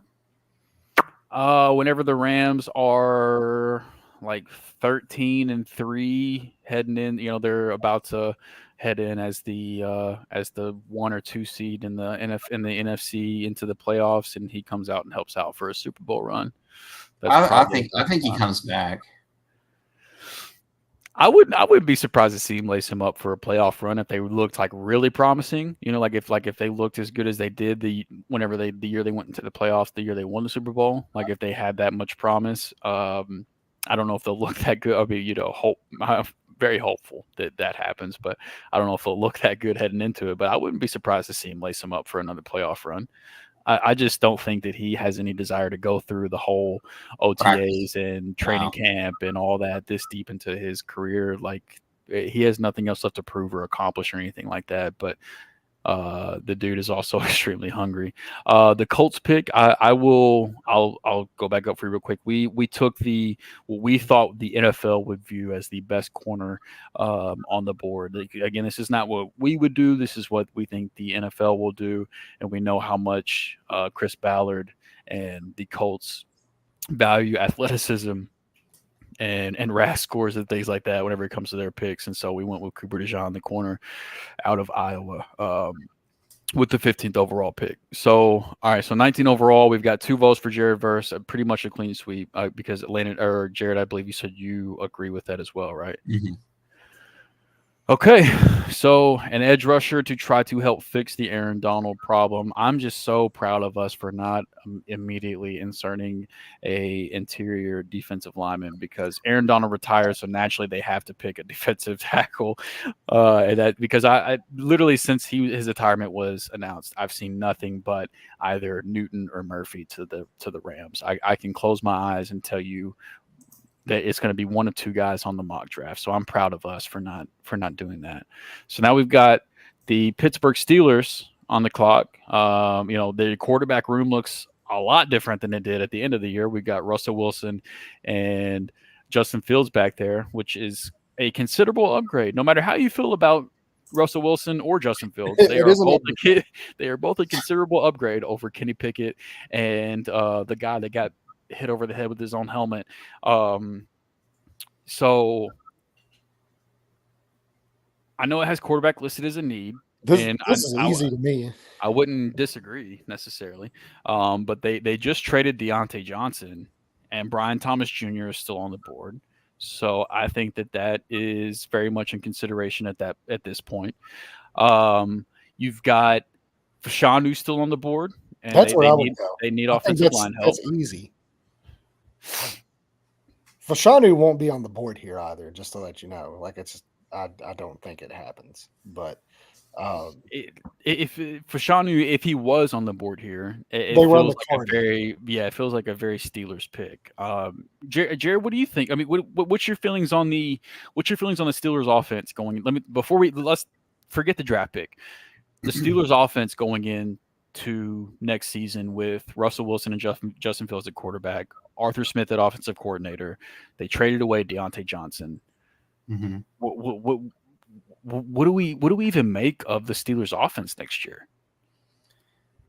It's hard to say. I mean, I like Russ there because he'll air it out. Primarily for fantasy reasons, like Pickens. I think Pickens is gonna love. And I like both. Russ's deep ball. I thought Najee Harris had a good bounce back year last year, so I think their running game's solid. Him and Jalen Warren both, yeah. Right, and they're always going to have a defensive mindset. Tom was a great head coach. He is. That division though, man, it's a tough division, and like I don't even know, Arguably the toughest in football. And I think too, like the situation with Russ, if he struggles there, they won't bench him, even if they have Fields in their back pocket. I don't see him getting benched no matter what throughout the entire year. So if Russ was ever to bounce back, I think this is the time to do it. I thought Denver was a bad move the moment Sean Payton got there. And he was in a bad situation in year one with the head coach they had in that scenario. Mike Tomlin's going to get the most out of him, but I don't know. I just don't know how they can keep up with Baltimore or Cleveland. Cleveland looks really good, and in Cincinnati too. So yeah, it's going to be tough. It is. If they but get they off always to a slow find a start, way. I do think Justin Fields sees the field if they no pun intended if they struggle out the gate. Not that Russ has like a super short leash a little bit too, but, maybe. Don't put it. Arthur Smith might try to turn him into a tight end. Who the fuck knows? Well, if he does, he won't throw him the ball. So. Yeah. Well, he might. He might because Pat Freiermuth is the tight end one, so Freiermuth is going to get the shaft one way or the other. Like yeah, but Freiermuth can block. It's probably Darnell Washington season, and we're just all not realizing it yet. I like Pickens this year for fantasy. So yeah, 100%. Yeah, his field stretching ability mixed with Russell Wilson's deep ball and no Deontay Johnson. Yeah, George Pickens should have a big year. I agree completely. I could not agree more. As far as the pick here, I know Landon, you said it's easy for Shanu. I agree as well. Jared, you have any issue with making this a clean sweep? All right, clean sweep. Shanu. Miami Dolphins. Again, the 21st pick, tight end listed as the top need. Again, there is not a first round tight end in this class, not named Brock Bowers. So we can skip past that. Is this where the Newton slide stops, or do they go O-line here? I think this is pretty easy as well.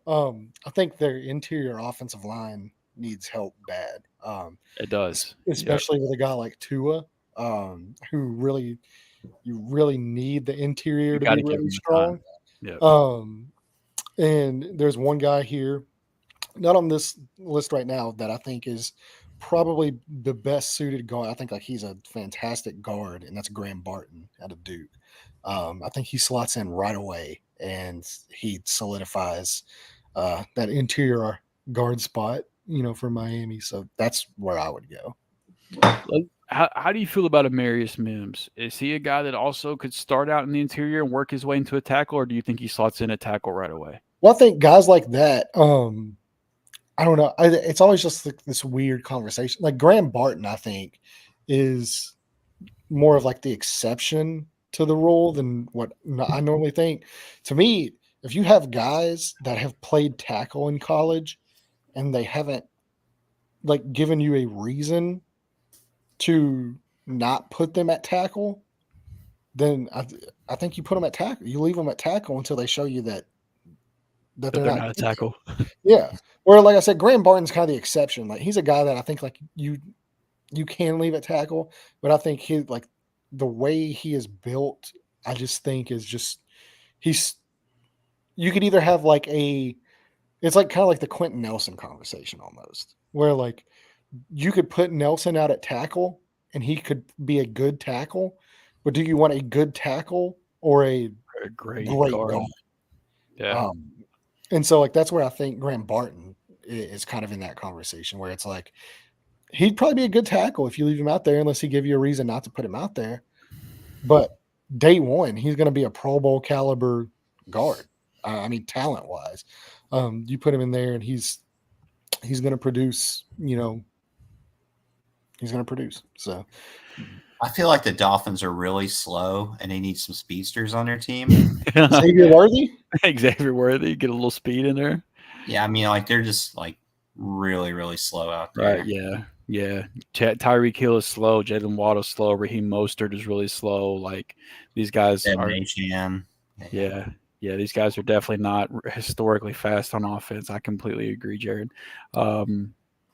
Any direction you think they should go outside of offensive line? Is there anything that really sticks out? Because I mean, I agree. I tend to agree with Landon.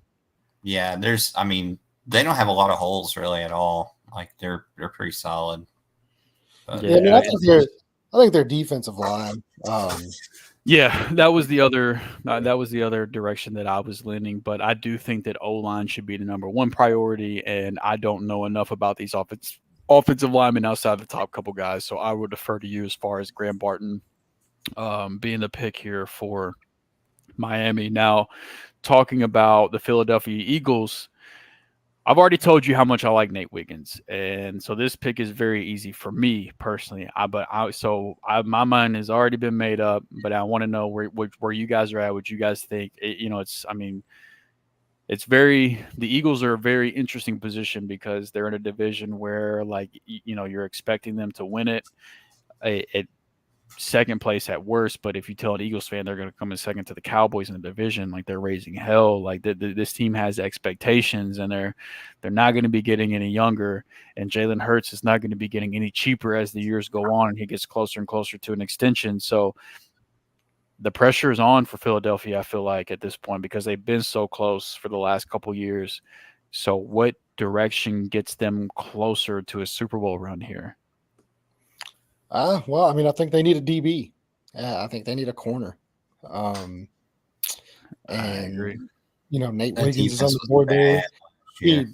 He very much fits kind of their mold of corners, where you have this, just like we said, height, weight, speed freak, who can get up, press, play strong. And I think that's kind of where they go. And, normally I would say, who's the best Georgia defender on the board? Yeah, right. Yeah.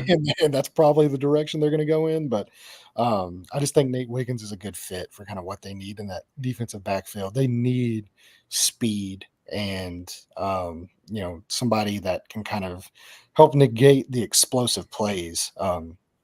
Especially in that division, where they got to deal with CeeDee Lamb. They're probably going to have to deal with Neighbors or whoever New York picks there at 6, like we had in this draft. Washington, Terry McLaurin's still there, so Jahan Dotson. Yeah, Jahan Dotson's there. So I mean, they need a DB in a bad way. Jared, what about you? You agree? They need a corner too. Like that defense was really, really awful last year, like bad. And but yeah, Wiggins is my pick in that one.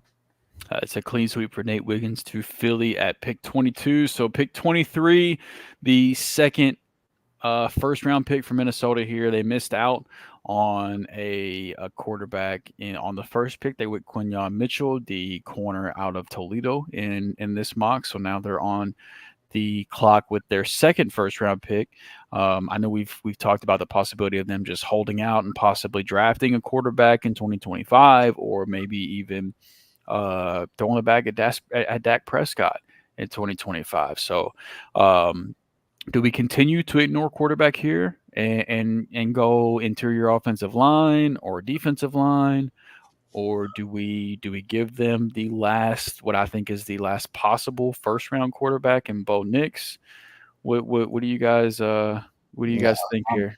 I'm completely on Bo Nix. Yeah, I think if they don't go with JJ, then they're not going Bo Nix at that point. Bo Nix is like a 4th round. I'm not a Bo Nix guy either, so you're not going to hear any complaint out of me. So if we're eliminating quarterback out of the discussion here, it becomes a 2-man discussion between Jazon Newton and Jackson Powers Johnson, the center from Oregon. Those would be the 2 guys for me. Do you guys have other people? I think they need defense too. I mean, when you think about it too, they lost Danielle Hunter. This year he's playing in Houston. They brought somebody in too. They did. I think they brought Greenard in. I know they brought an edge rusher on board, but the name is escaping me. But Newton, I agree. Defense is still needed. Newton would be even though he's not an edge rusher, he's an interior defensive lineman. On the defensive side, that's what I'd be looking at personally. But I also think offensive line is an option here too, because whoever's going to be playing quarterback for Minnesota, they're probably going to be running for their fucking life as things stands right now. Yeah, but I just don't see that guy, there right now at this moment. So you wouldn't take Jack, even though he's a center, you wouldn't take Jackson Powers Johnson here? I'm not quite as high on him as what other people. I think he's more of like I think he's like a second round guy. Um, Okay. so I mean, if I were them, I would probably trade back out of this spot. But But they you know, traded up to get to this spot, though. that's the thing. That's the thing. So, but sometimes you got to stay fluid, man. The board doesn't. You do. You Yeah, the do. board didn't fall their way. They weren't able, in this mock draft, they were not able to get that quarterback.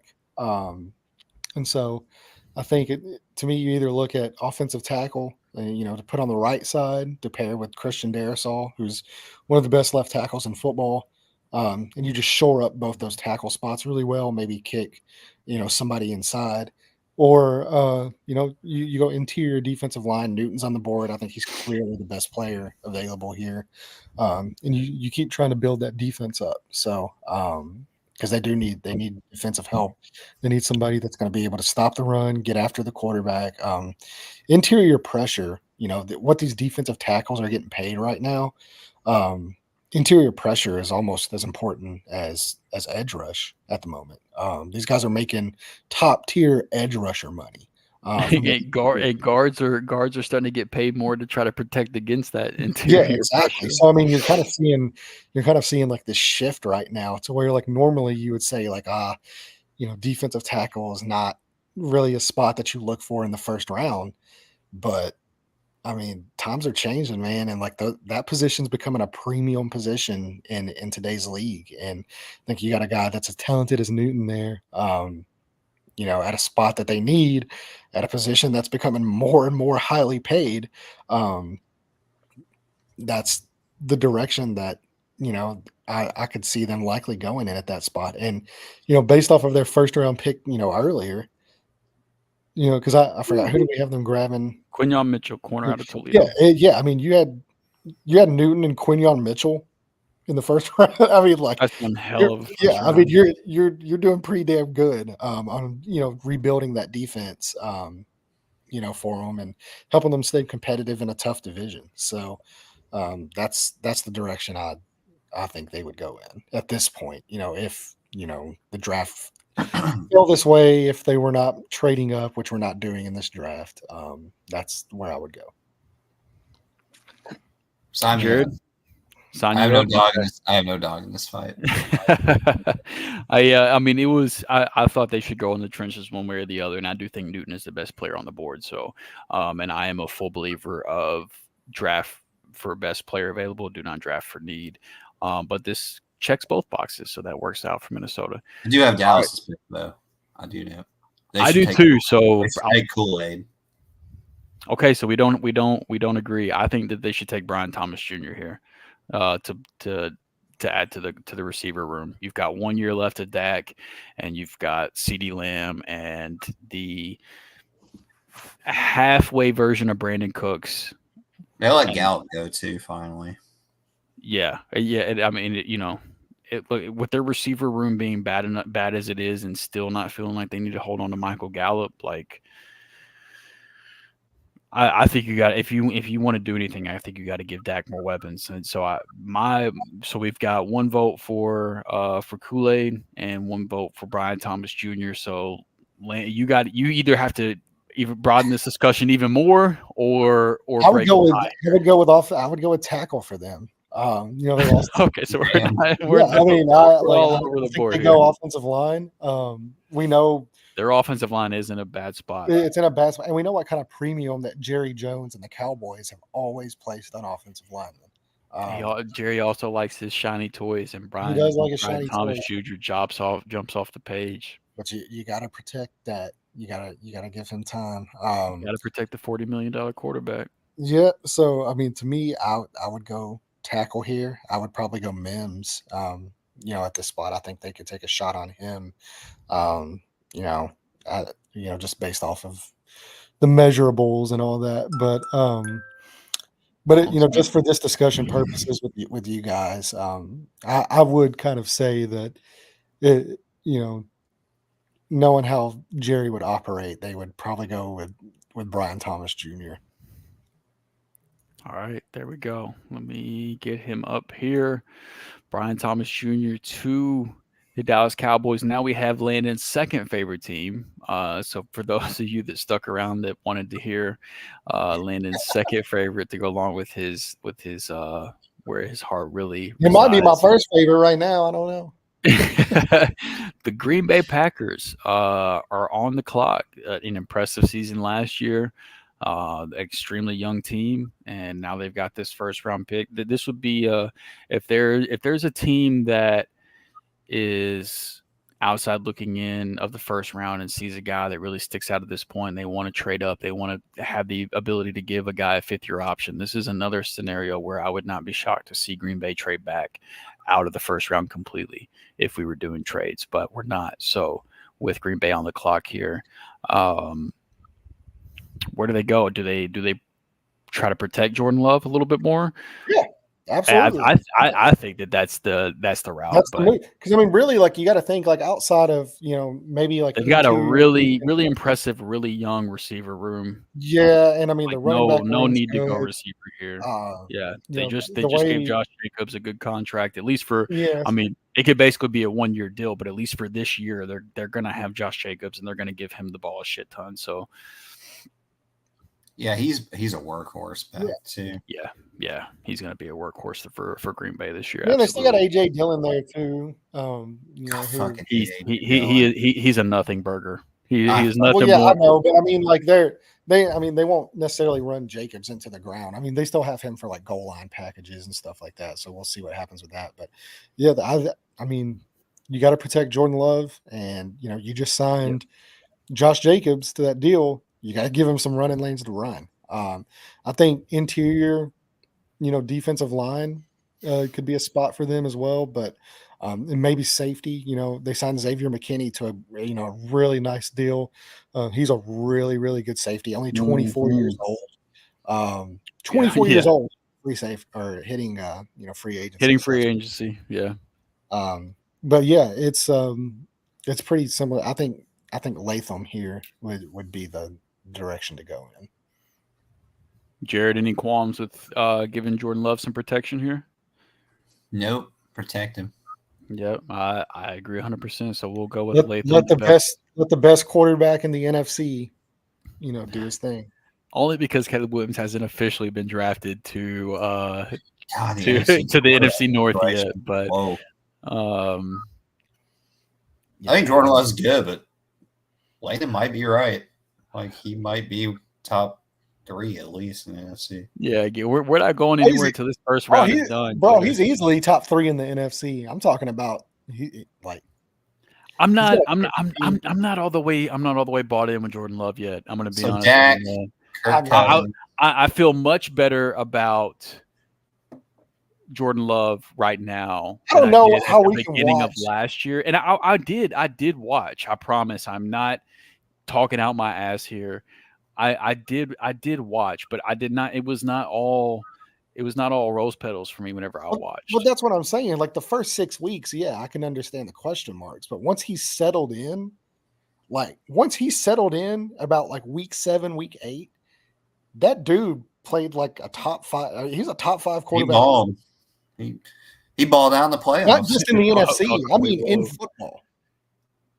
There was a lot of injuries to the quarterback position last year. So he might have gotten in there. I don't think he's a top 3 quarterback in the NFC. Kirk Cousins. That's what I'm saying. I don't see how we can watch what Jordan Love did. Who's 3? And then just do you think Jordan Love is a better here and quarterback? Say that Caleb Williams, a guy who's never played in the NFL, is just. I'm not talking about Caleb. So let me ask you this, because I'm biased whenever it comes to this. Do you think Jordan Love is a better quarterback for just 1 year than Matthew Stafford? No, there's your 3 right there. Because I don't. I watched every Ram snap, obviously, but I did watch a ton of Green Bay. Going into next year, I would be more comfortable saying it. I think last year they were very similar. I think I would put them in I think it was clearly those two.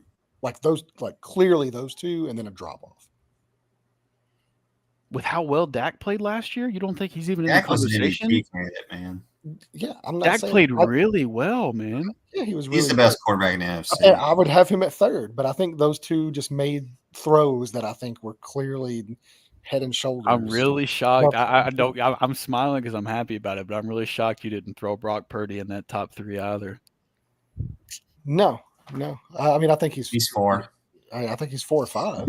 He's probably like 9, but no, I'm just playing. I'm just bullshitting. I don't want to get too far off track here because we're already fucking an hour and 45 minutes deep.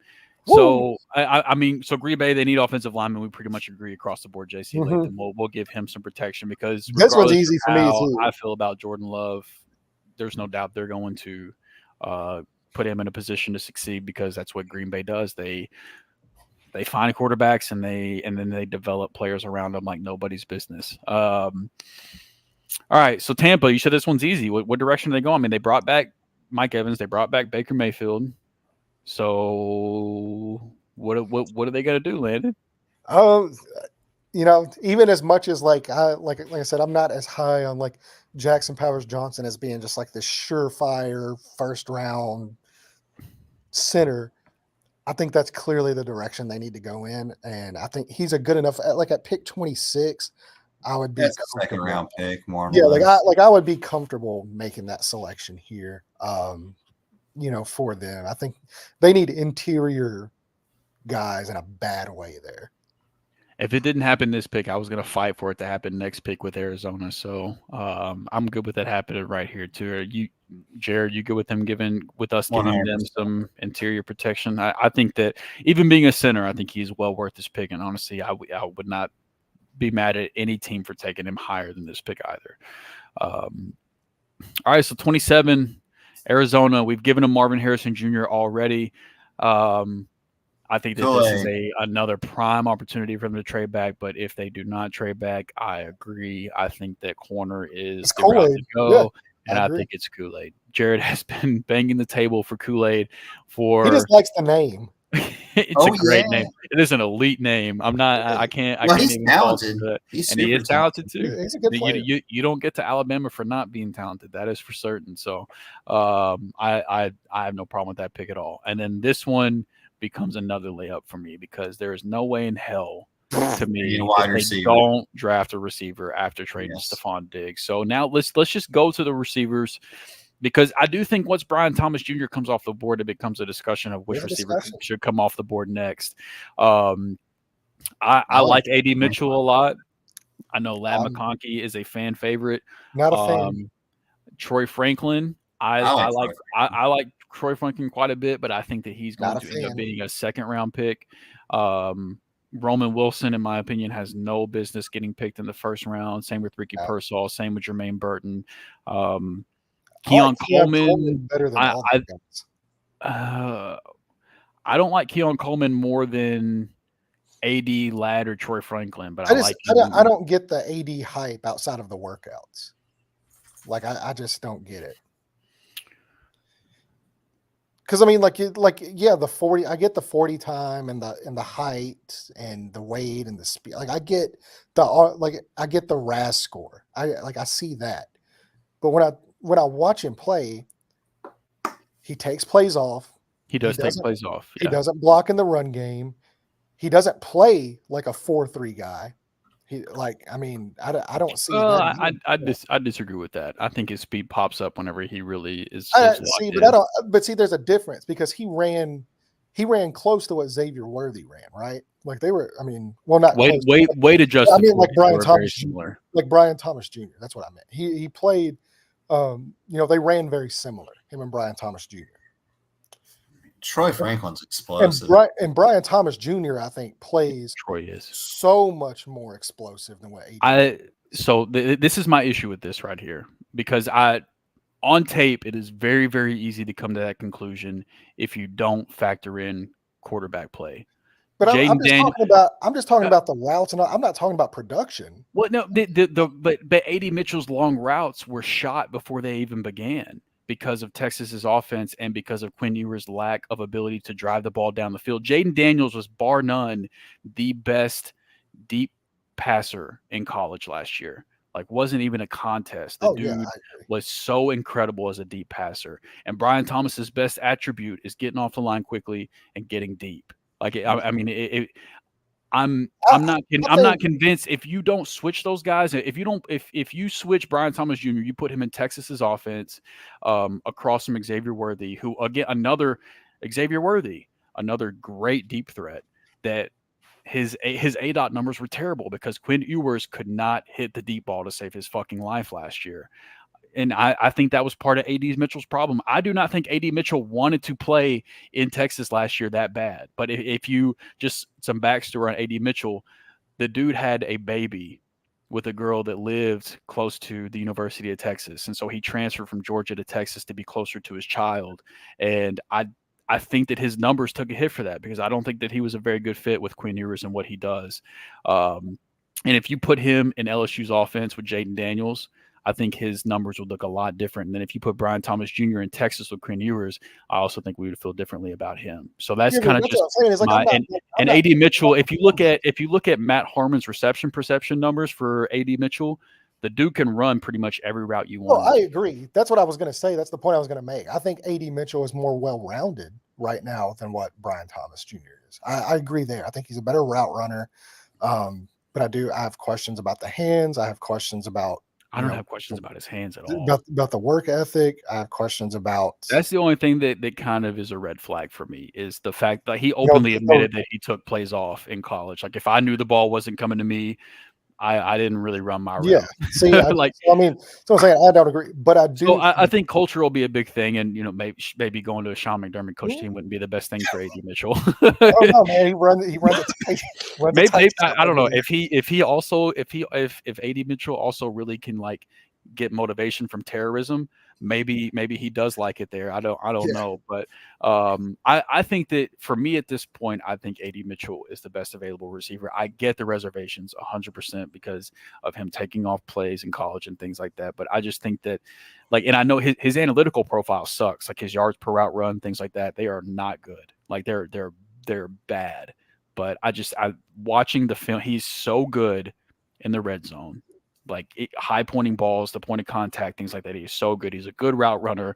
And the routes that he does try are a thing of fucking beauty. And so, it is a very fair red flag. I mean, the routes that he does try are good. It is a very fair red flag that he didn't try on all of his routes. But I think my selling point, my one thing I will say about Troy Franklin is he's going to stretch the field. And they didn't. Not only did they lose Diggs, they lost Gabe Davis too. So right now they have no one that can stretch the field, and they Khalil Shakir is their wide receiver one right now. He's that's kind of like my point though. Is because I don't want to get into you need a wide receiver and you need to stretch the field, but you need somebody that's more than just a one-trick pony. You don't want to repeat the Alec Pierce thing.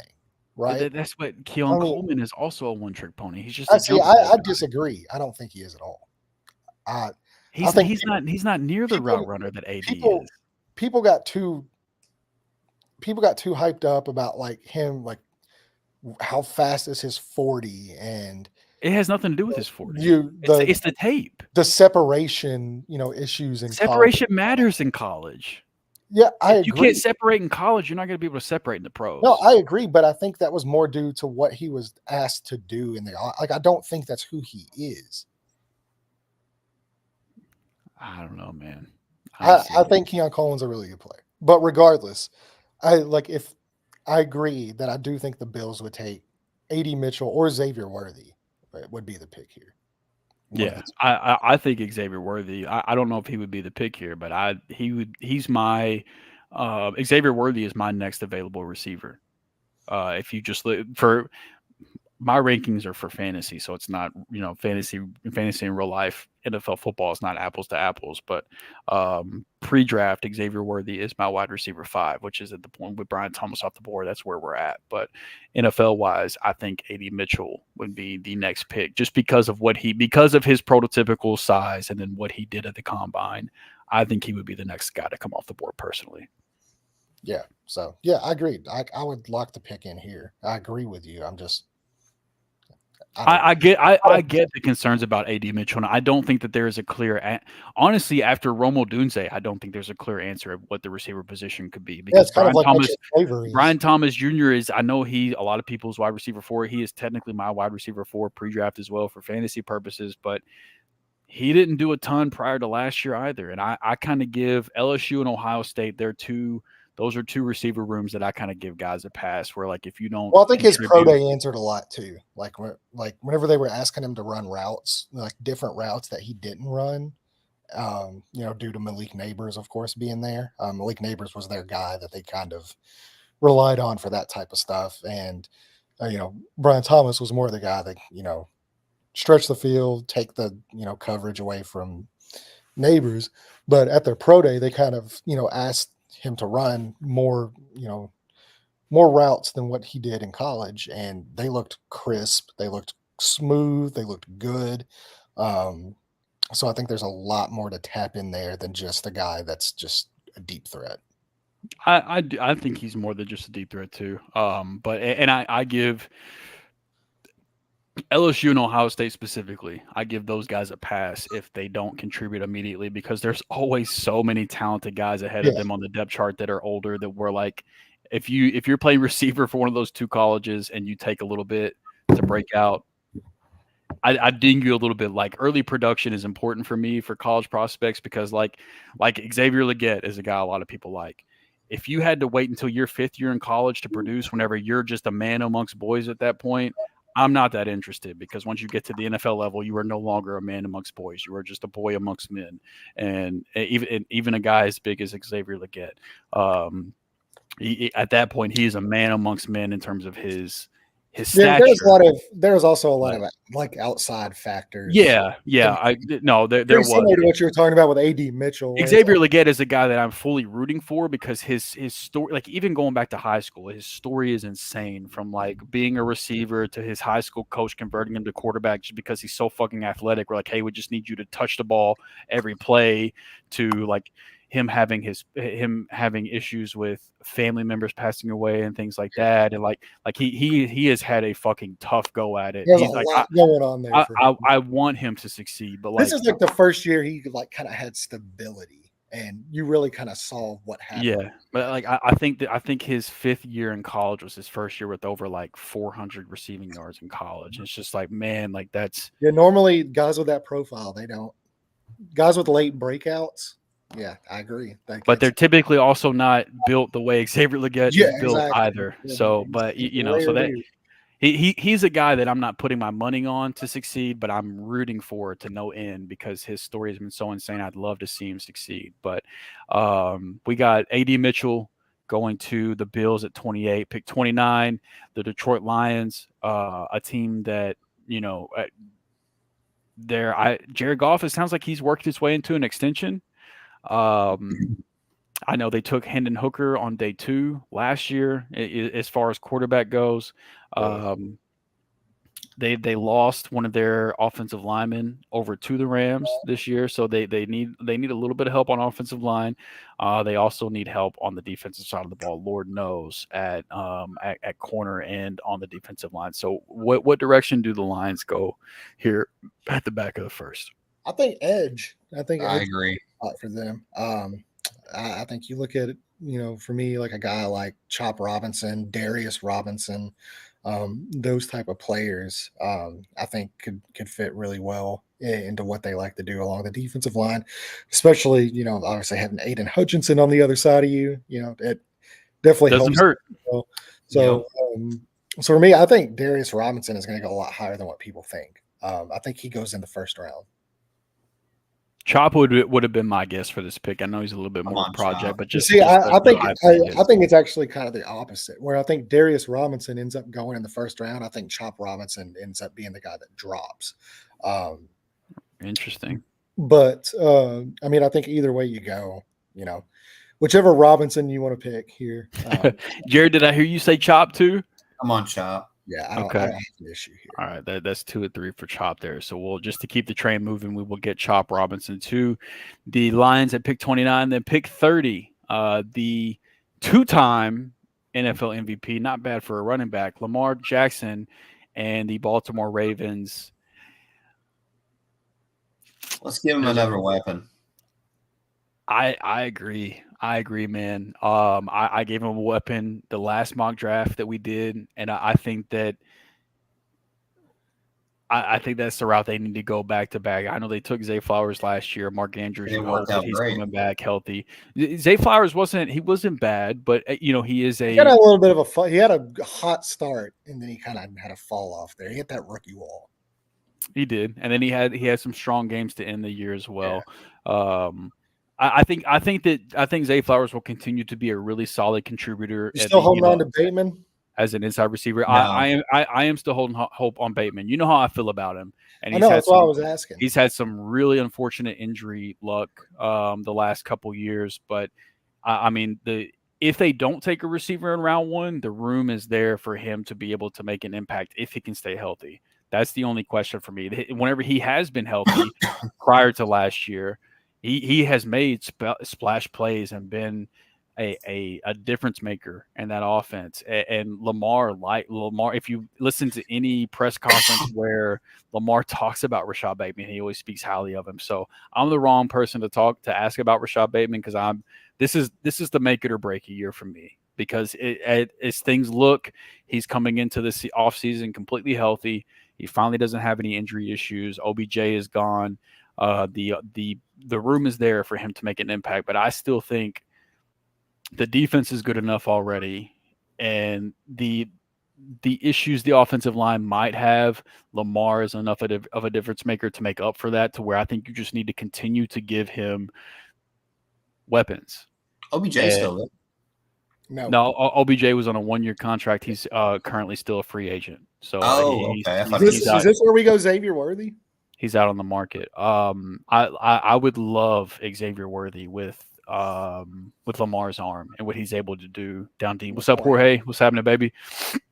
I would love Xavier Worthy here. I would love Troy Franklin. I don't think Troy Franklin is going to go in the first round in the NFL draft.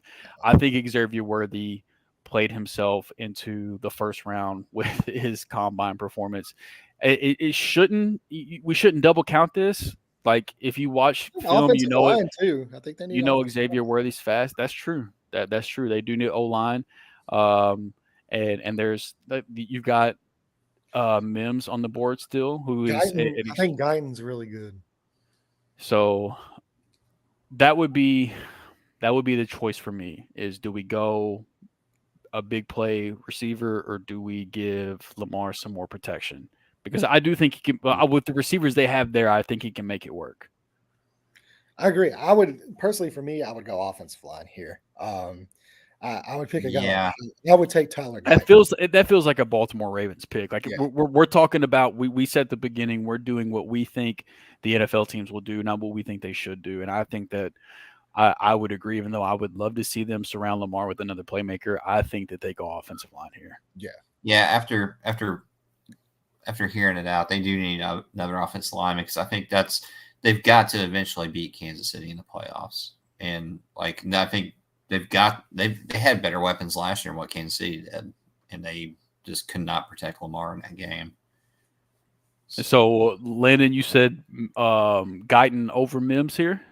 Yeah, I think that's a pick. I'm gonna defer to you as far as so I think Mims overall, I think, is more talented. I think Mims might be, like, if you just look at like the size and the way he moves and all that, I think he's might be like the second or third most talented offensive lineman in this class. But there's purely right tackle, right?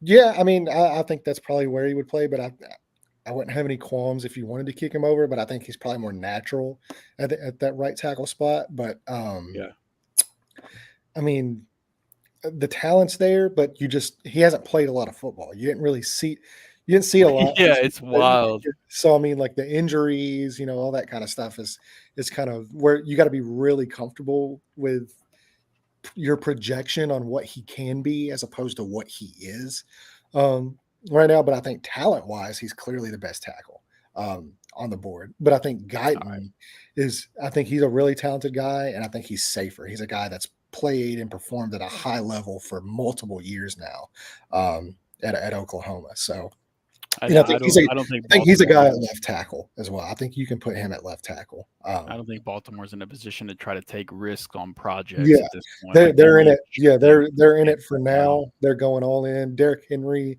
obviously is there now as well. So I think they take a guy that's still really good, still really talented, but he's just a little bit safer of an option.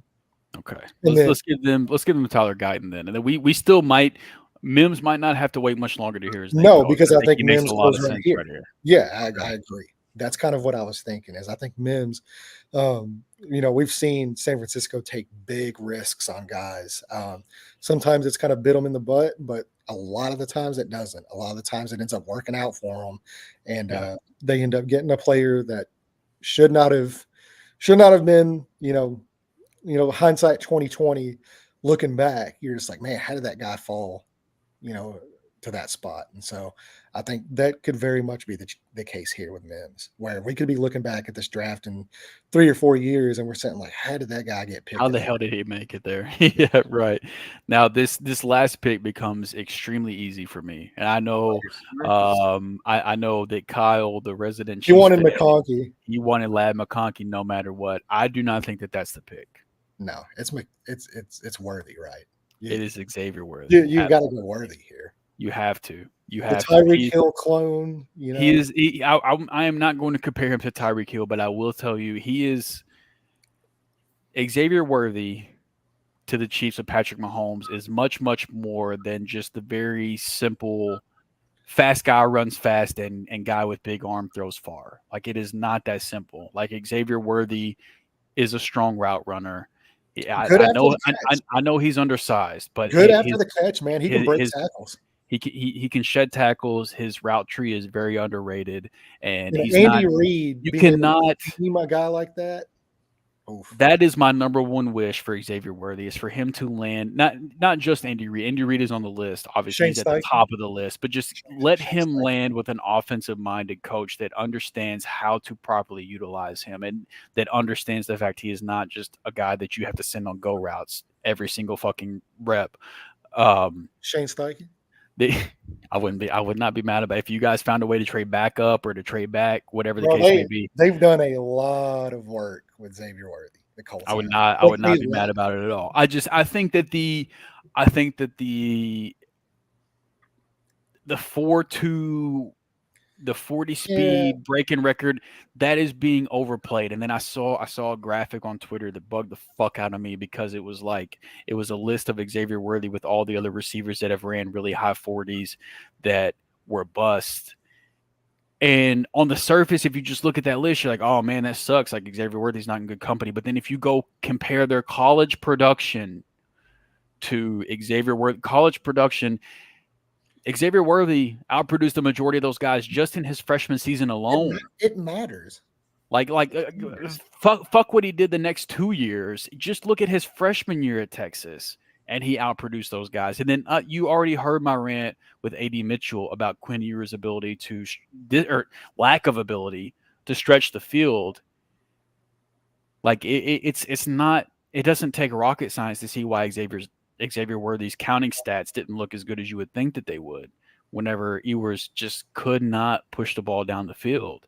Like, if you look at his adjusted completion percentage numbers to whenever you get to like 15 plus yards down the field, they were not good. And so it's just like, if you put him in a situation with a quarterback that can get him the ball at all levels of the field, an offensive-minded head coach that can scheme him open at any level of the field, I think Xavier Worthy, people are trying to box him in as this one-trick pony, or it's just as this fast guy that runs a fast 40, this small guy that happens to run fast. He is so much more than that. Yeah. Yeah. And excuse me.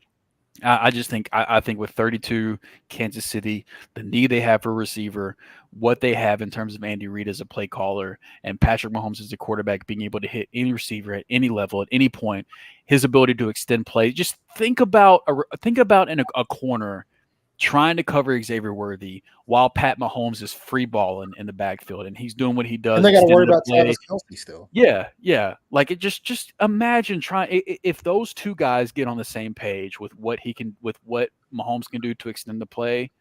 Imagine a corner trying to keep up with Xavier Worthy with his short area quickness and his long speed. Good fucking luck, man. Yeah, it's a nightmare. Jared, I'm very curious to hear your thoughts. We haven't really turned to you yet for the Chiefs pick. So, are you a Lad McConkey guy? Like, I know our resident Chiefs fan, Kyle, he wanted us to take Lad here with this pick. He fits more of like the prototypical like Adam Thielen, Cooper. I've seen some Cooper Kupp comparisons. Those type of guys. I don't want to just compare him to white guys here because I think there's more to Lad than that too. But Deontay Johnson, I could see a Deontay Johnson type of world for Lad McConkey. What do you think they should go a different route? Do you think they should ignore receiver and go a different position? What are your feelings here at this last pick here before we wrap up? The Chiefs are interesting. I mean, this Rashee Rice stuff, off-season thing that just came about too. That's a very interesting scenario. Yeah. Right. They normally handle things within the organization pretty well. I know Tyreek Hill had his pass and everything as well. Yeah, and I mean, Kareem Hunt. nothing will be done. Most likely not. But Chiefs. I think you go with speed, man. And like you guys told me on your pick, I think McConkey is probably more rounded. I think It's so funny that PFF has him that low. Like it's criminally low. Yeah. Well, analytics. Analytics are important. I mean, they definitely without analytics. I mean, some of these guys wouldn't be in the first round either. Eye test can only get you so far too because there's bias to it. Numbers are numbers. So I agree with both ends of that. But there's numbers too. You can change numbers to fit any narrative you want. You can, but your eyes, you're going to have bias more visually looking at something opposed to looking at a spreadsheet. I mean, that's facts. No. It is what it is. Okay. Games played on anyways. Not on a computer. Do what? So the don't shit on analytics, Landon. They have a place. I'm not saying they don't have a place. They have a small place. It's more than small. No, there's proof in the pudding of. Well, if we're going based off eye test, Kansas City had the worst receiving core in the NFL last year. There's your eyes. Yeah, I wouldn't say worst, but they were at the bottom. If you're not saying pass catchers and I mean even Kelce, he had a down year compared to his standards, but yeah, if you want to talk about wide receiver room only, I mean, Carolina would have something to say. Yeah, that's what I was going to say. But they definitely weren't, they definitely weren't even in the middle. Like they were at the bottom of the league, absolutely. And they won the fucking Super Bowl, man. Like if you don't think the coaching matters, top two and defense still matters in today's NFL, and that's having an all-world quarterback right there also. Coaching is analytics more than eye test. Oh no, the Giants. The Kansas City Chiefs, the guy that caught the game-winning touchdown in that game, literally was released by the Chiefs, played with the Jets, played 12 snaps all season, and caught the game-winning touchdown. Yeah, it really is wild. That's where we're at with football. Well, I mean, two years ago, made the helmet catch and never made another catch in his life. I mean, well, a lot of luck is involved in winning a Super Bowl. But two years ago against the Eagles, the two guys that caught the last two touchdowns were Kadarius Toney and Sky Moore, who are terrible. Yeah. Yeah. You can do a lot with a little whenever you have Andy Reid at head coach and Patrick Mahomes at quarterback. Well, and that defense. I mean, like nobody mentions the Chiefs defense being the Chiefs defense didn't catch the game-winning touchdown. By the end of the year, people were talking about it. It went overlooked. It went overlooked in the regular season for far too long. But by the end of the year, people did start to give the Chiefs defense the respect they deserve. Yeah, well, coaching matters, players matter, analytics matter. Tom Brady won Super Bowls with with a below average wide receiving course too. Like he had the back in the greatest New coach of England all days, time. yeah. He had the greatest coach ahead of time. Great defense. And And a great tight end, and a great defense. Yeah. It's proven. So, like to me, like I think they need speed. Then that's why I side with you guys. I agree. I think that's what that offense is clearly missing. Travis Kelce can take care of the in between stuff, as can Rashee Rice. He can as well. Assuming that I don't think anything happens with Rashee Rice. It sounds like this is all going to get dismissed, and he's going to handle. He took responsibility of his part in it, and they're probably gonna pay for it to make it go away. That's right. I'm just amazed. I'm just amazed that 10 grams of weed is a felony in Texas. Like, get with the fucking times, Texas. 10 grams is not that much weed, man. Like that's a weekend. That's just a weekend worth of weed for most people. Like we got to get with the fucking times here, man. 10 grams a felony? Are you fucking kidding me? Suck my dick. It's definitely like the weed part's whatever, but coming off the rugs accident is that's the only things saving Rashee Rice is nobody died. Yeah. That's it. If somebody died in that accident, Rashee Rice is fucking cooked. But nobody got seriously injured. So there's nothing the NFL can do to stop you from going to prison. But believe me, if there was, they would try it. Yeah, the NFL wouldn't have a choice. If you don't think the NFL wouldn't get Henry Ruggs out of jail, man, they do anything they could to get. Yeah, there's no morals. No, not at all. No, it is product over morals, 100%. Profit over morals. Money over morals. Yeah, I do like that product a lot, though, boys. It is a good product they put on the field every single year, man. They keep us coming back for more. I'm sitting here. Is it, Jared? I mean, talking about how uninterested we were. I still watched every minute of it. Every minute, man. It don't matter how like it's literally, you know what I mean? Like, see, that's what I'm saying. I mean, we still watch it. It's great. I don't think it was good this year. There's a lot of injuries to a lot of top quarterbacks. I agree. That's what I'm saying. If the quarterback play would have been better, it made it tough to watch. Well, I mean, if you look at the major sports right now, I mean, this is completely off different subject, but like look at I'm going to bring up the football is still king. The women's tournament. Look at the ratings it did with 1 star Caitlin Clark. The NFL does that every Thursday night. It outdrew the men's tournament, which is awesome. But that tells you like Caitlin Clark was a bigger star than anybody the men's tournament had to offer. Oh yeah, because the men's tournament was just a bunch of big guys that play boring as fuck. Like nobody wants to tune in to watch fucking the big guys from. Nobody wants to tune in to watch the big guys from UConn and Purdue just do that. Play like nobody wants to watch that bullshit. I want to watch Caitlin Clark pull up for 50. Yeah, I don't give a fuck about that. I don't watch women's basketball, and I was intrigued by it. It's a great story, and the NFL is every game, no matter what. There's a storyline to it. Every game, wrestling. It could be a random ass Thursday night game between fucking Carolina and Tennessee, and it will have a higher viewership than any college basketball game played this year. Oh yeah. Well, you'll watch it because your defense is playing that week in fantasy. I mean, and I probably got some DFS money on fucking Deontay Johnson that day. Yeah. It's basketball in general right now is just not a great product to watch. Load management killed basketball. Analytics. Greg Popovich killed basketball. Analytics. Wemby's bringing basketball back, man. I know. I will. God damn that dude, man. Anthony Edwards had a monster night, 251. Did you see the leak of Victor Wembanyama's Nike logo? The alien logo. That is the hardest logo in sports. Period. That is the individual player logo. Wemby has the hardest logo. Yeah, I still think like the Derrick Rose logo to me is still. Oh, it's so sick.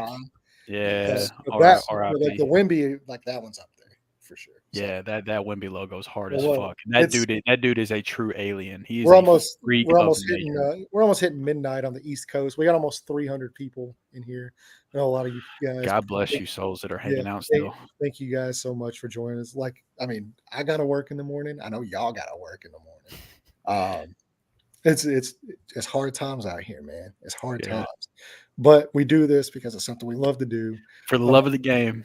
Yeah, and next time I'll say if you enjoyed this content, you will not want to miss the next one, because the next one is so much more fun, because we do what we would want to do, and we include trades.